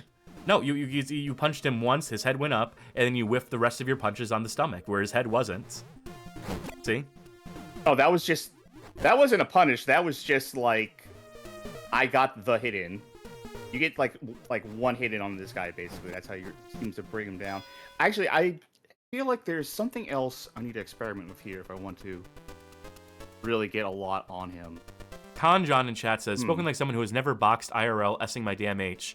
Here's my thing. You're right, I haven't boxed in real life, but I'll tell you this. It'd be easier to fucking control my fist, which I have an intuitive sense of how to move around and to react in real time, than to try and translate the motions of the human body to whatever fucking stupid, harebrained, awful configuration they landed on for this video game. Like, there are games where it's like, you know, it is easier to play tennis in real life than it is to play it in this game with its control scheme. You know, there are games where the simulation of the thing is infinitely more difficult than just going out into real world and doing the thing, because the translation of controls to those real world motions just doesn't pan out. Just does not make any sort of logical sense. That is the issue I'm having here. It is that controls getting in the way of the game, in the way of the intuitiveness. Where I could kick this robot's ass in real life. I bet I could. With my bare fists.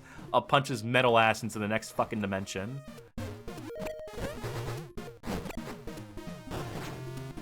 There's something here. I am fine with this. This is something I would have to like really kind of like grind at to like really like learn it. But I'm fine with this modality of play. It is definitely getting used to like what it wants me to do control wise. This is a bit of a lot to ask for, especially for like this era of like saying like, well, now you're doing this like much more complicated control scheme than you've ever been used to in one of these kind of games. I mean, I've played games with complicated controls, baby. I ran the Bad Game Hall of Fame. There's some games that controlled like dog shit. This is unique flavor of dog shit.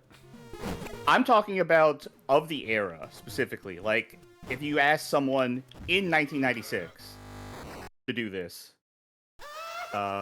with this like double thumb D-pad controller, which is, you know, that's not something people are used to. Like, yeah, this is complicated. I'm not going to straight up say I'm enjoying this, but I can see myself playing more of this and being like, yeah, I want to learn how this is. Hey, you want to try the third enemy in the game? Just to show off one more thing in this game.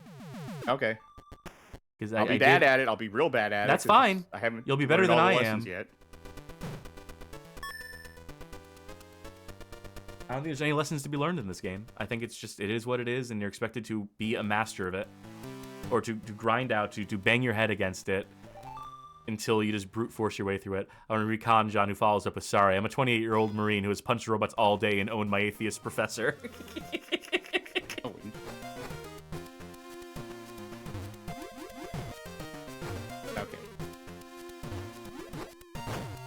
I see what this guy's doing.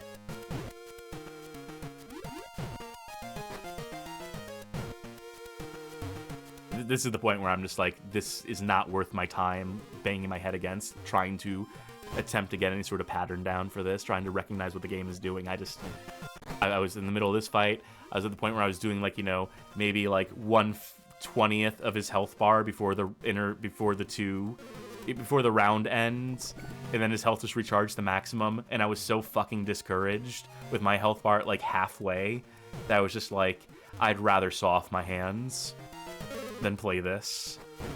Again, I'm used to this sort of thing. I played Lies of P. I had fights where it's like I didn't even get to like a quarter of the first health bar of a 3-phase fight before getting demolished, and I was like, yeah, I'm going again. I'm doing this. Well, I've also played Dark Souls. It's not like I'm a complete, fucking like, sweet summer child here. I know what it is to lose and learn from loss. I just feel like this is a game that does not reward you anywhere near enough for your experience. Does not do enough to teach you, like, what you are doing wrong, to warrant, to honor my fucking time as a player. And I think the controls are just fucking rancid. I think these controls are just objectively the worst way they could have configured this. I think that they could have done more with... I like the spirit of what they were doing. I think the execution could have been better. I think there's some aspects of this that... Like, I think that dodges should have been both directions. Or both pads going in the same direction. Now, here's my recommendation. Fuck that. Have one D-pad be dodge and one D-pad be punches. In, like, aiming your punches. I know that L and R are the punch buttons, technically, but, like, there's no reason why it had to be this system, and the system is awful. They at least have fucking options. These games are capable of having, like, configure controls where you could have done something different, where you could have, like, had, like, some means of, like, an alternative form of control over this. This one ain't fucking cutting it. They specifically wanted dual hand controls, so I don't think you can really do that if you delegate one button to move and one button to Well, then fuck punch. the dual. Then fuck the idea they had in mind. Their idea sucks. I see the value in the idea of a dual hand thing. It's like if you don't like that, then yeah, you're not gonna like this game if you don't like that idea. Like, I appreciate what that idea is. I don't think they did it perfectly, obviously. I'm still, like, struggling up against this. This is something I could probably eventually learn. I don't hate this, but, like, this isn't a good pick up and play for the first time stream kind of game, for sure. Because you're all just gonna get, like, bashed down. This is a do you have patience kind of game, I think. It's like, yeah, this game is going to, like, absolutely feel unfair. It's probably going to be unfair if you think about it just jumping into a fight. Are you willing to, like, grind that hill? Are you ready to run up that hill as long as possible to learn it? Like, do you have that sort of patience? Is that fun to you? It's fun to me. Doesn't sound fun to you. Now imagine it with the 3D glasses on, burning and searing your retinas. Imagine really having the time to sit and do it before you need to take fucking breaks from it because it's a fucking concentrated headache machine. Now that bit, because remember I said that we had to consider the original context of these games at some point to the 3D, and yes, that would make this worse. Go home to mama. Stealing Sarah Bryant's line. That's the last insult I will accept from this piece of wretched, steaming dog shit that is Teleroboxer. Man, this is going to be like an asterisk game on the list, isn't it? This is going to be a cast just fucking hates this with a million. Yeah, I think that's one of the worst things I've ever played in my fucking life. Like, the straight up, I think that's fine. one of the absolute worst pieces of shit I've ever been subjected to. It felt like fucking torture. Every millisecond of it, every frame of it was like hell for me. I'm okay with it. It's all right. Wow. What a rank assortment of games for the launch library. But you know what? As is the gimmick with our long-form programs, the time has now come to rank them. That's right, we're still doing this. We're bringing back the rankings. It won't balloon to 200 games this time around. This is not Cursed Kart Racers, mercifully. But let me conjure the list. Whoop! Hey, we don't have to copy and paste. We just have to, like, change numbers, and that's it. Yeah, just for this first one anyway, because well, this We is got just a little copy pasting, but yeah. this is not a ranked list already. This is just the 5 games we've played. And now it's time to organize them from best to worst. Okay, let's decide what the best game of the night was. It's Panic Bomber. It's Panic Bomber. All right, again, the game that did the least to leverage the technology, that is the most worthless as a Virtual Boy game that would have been better served on literally any other platform, is the best game for the Virtual Boy so far. Just, that's, you know, let that be a fucking damning indictment of how badly the system launched. But this is the fucking lot of games we got, and the best one for it is one that does the least with it, the least with the underlying technology. Death Knell, immediate death sentence for this console, based on that in the market. So what's number 2? I would say Mario Tennis, honestly. Yeah, it's one of the least offensive on this list to me. It makes simple use of the 3D. It's very simple. One would call it no frills, incredibly basic at end of day. But you know what? But it plays. At least it plays. So great. Number 2. Number 3.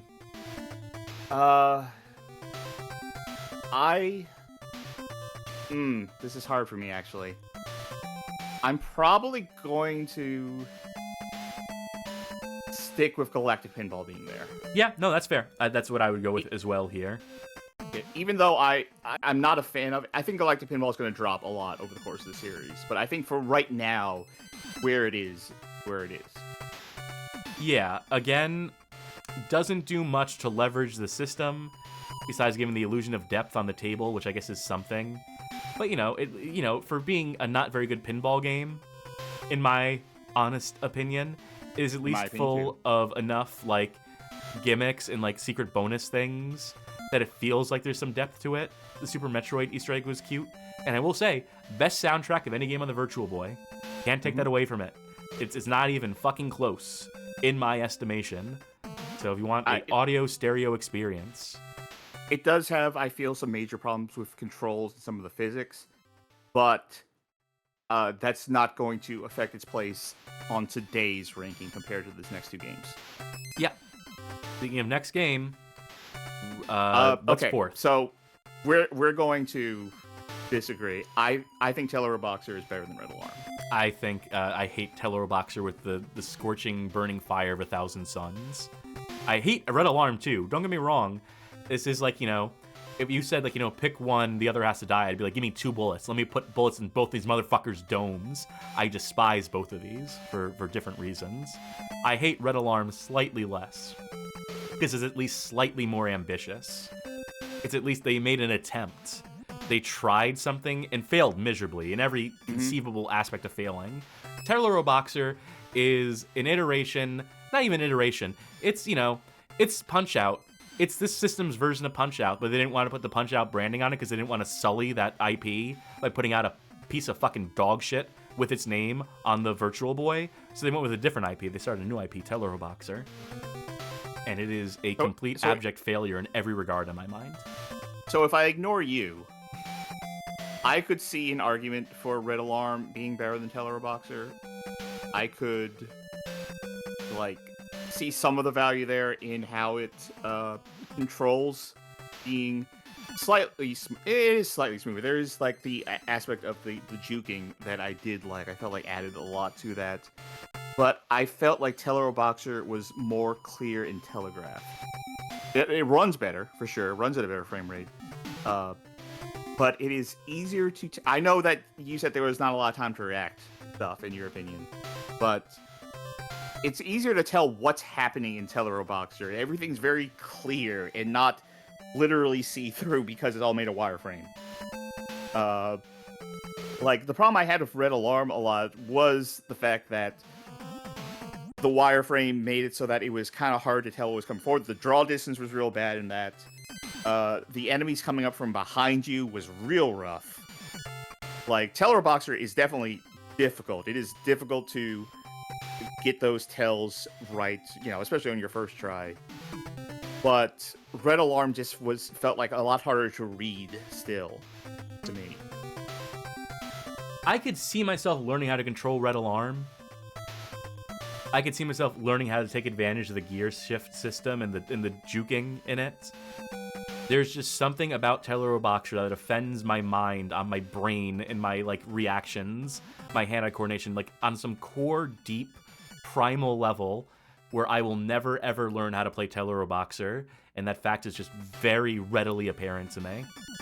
So I'm not going to say that Teleroboxer had great controls. I think that there were some major issues with him, and I'm not going to say Red Alarm had necessarily bad controls. There are parts of it I didn't like, but I think there are parts of it that I did like. But I think in my mind, when it comes down to it, I think Teleroboxer is a way more readable, parsable game than Red Alarm sure, is. but it's in service of nothing. It's in service of a bad boxing game. Okay, let me pose this, because obviously we're at a deadlock here. Yeah, And yeah. eventually it's just going to end with me caving and putting Teleroboxer at number 4 against my will, and just like... Because ultimately, I accept that I hate every video game. Not just the ones on this list, I just hate them all. Especially after tonight, I'm just reminded of how little I like video games. It's always a great sensation to walk away from a stream with. But, like, ultimately, like, I accept that, you know, I just can't with these games. But I'll ask this. Hmm? And this may be the deciding factor. This may change your mind in some capacity. It probably won't, but I like to pretend that it will to give the stakes. Which one utilized the 3D better? Which one actually leveraged the Virtual Boy technology to its fullest? Which one actually benefited and would not have worked on any other system than the Virtual Boy? The answer is neither, because both of them are games that have been done on other consoles completely fine without the benefit of the 3D. But of these two, I would argue that at least Red Alarm, with the incoming projectiles and such that you could potentially gauge the depth of in real time and react to, and, you know, the... being in that darkened space, in that pitch black zone, and then having the wires drawn in front of you, and the glow off of those would maybe help the like distance, the depth of whatever. I'm forgetting the word for like when things fade in at a certain point. Like, I feel like that would work better with the Virtual Boy goggles on. I could see a reality in which that very specific headset played in a very specific way that we do not get to experience, even with the benefit of, like, you know, the 3D glasses you put on. I could almost envision a scenario where it feels immersive and cool. Teleroboxer being in first person should theoretically achieve that same end, but it does absolutely nothing with the 3D.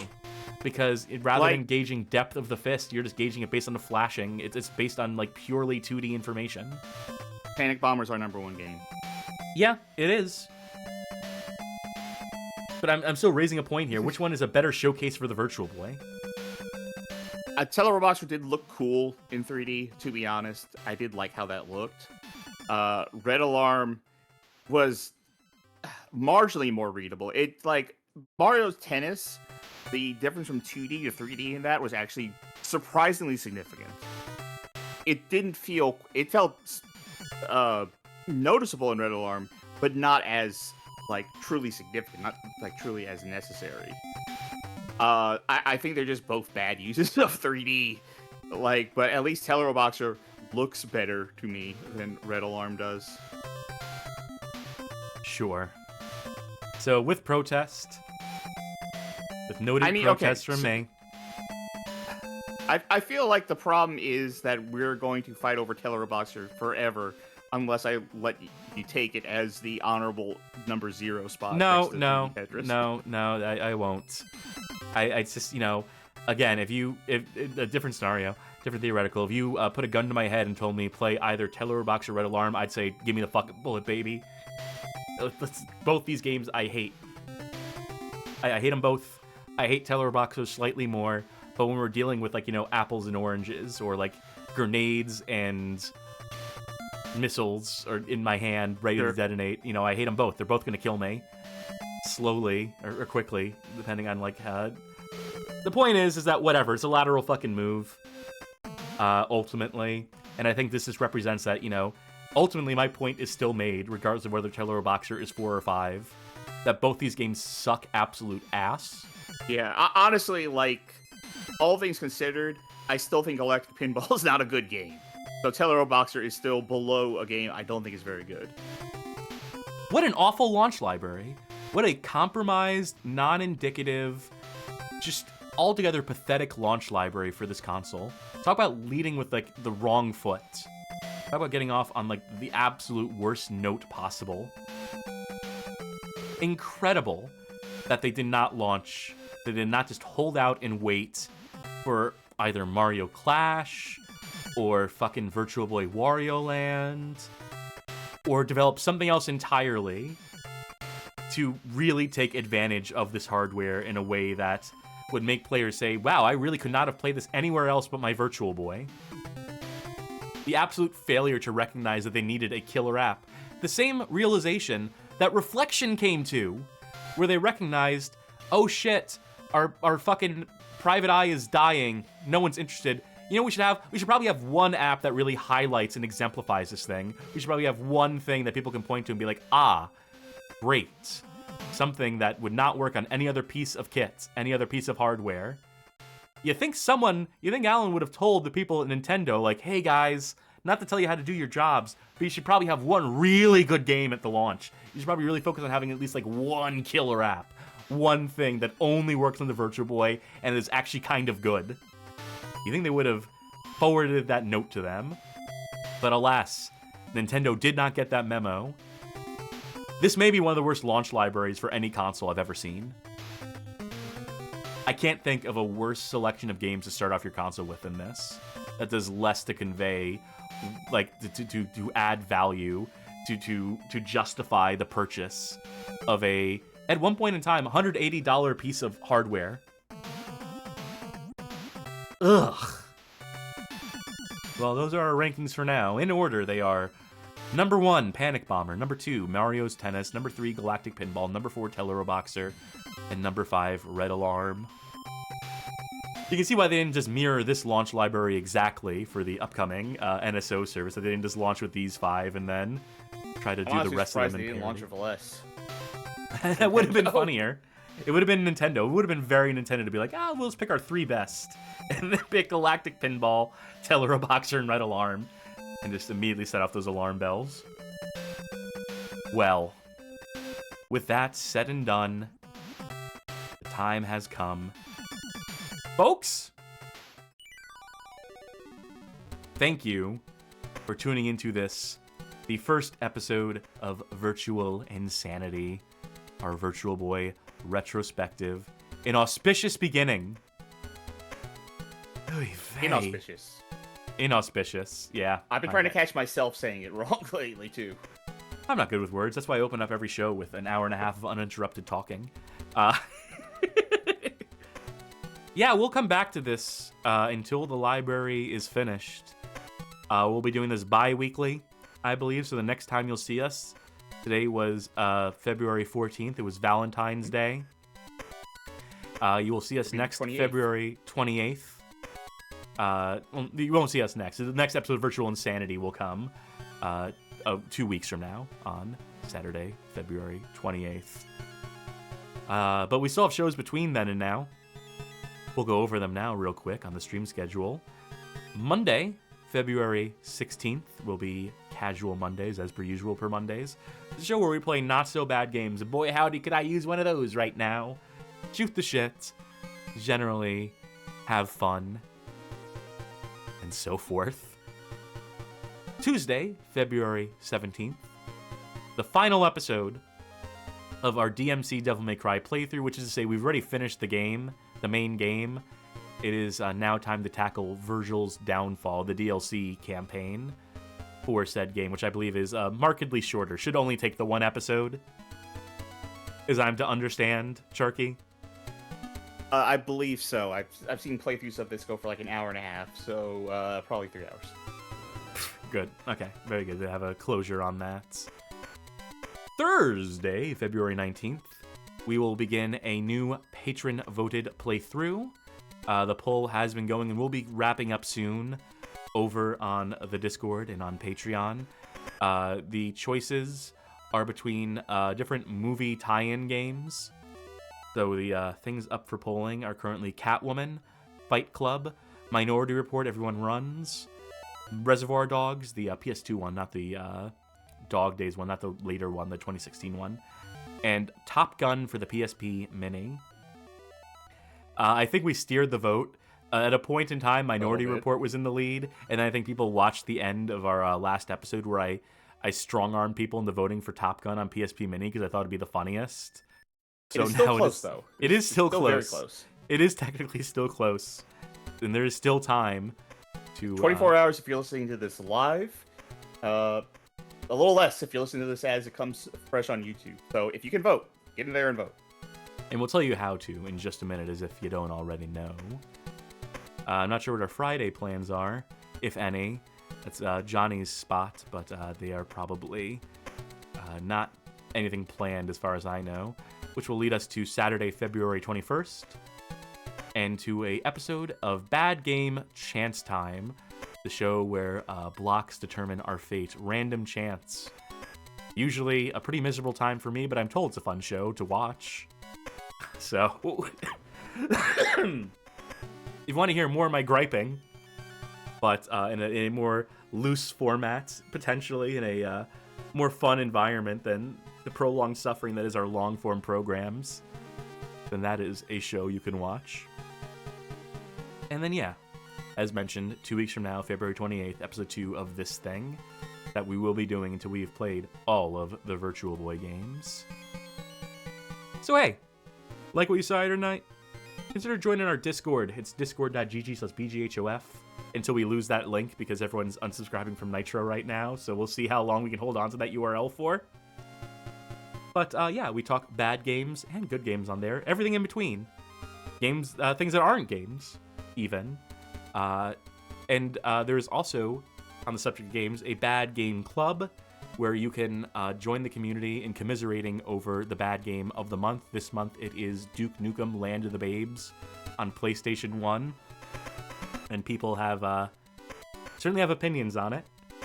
You can formulate your own opinion by playing it for yourself and sharing it with the community. Or you can wait till next month if that game doesn't strike your fancy. You'd rather play Duke Nukem on the Tiger Gamecom, perhaps?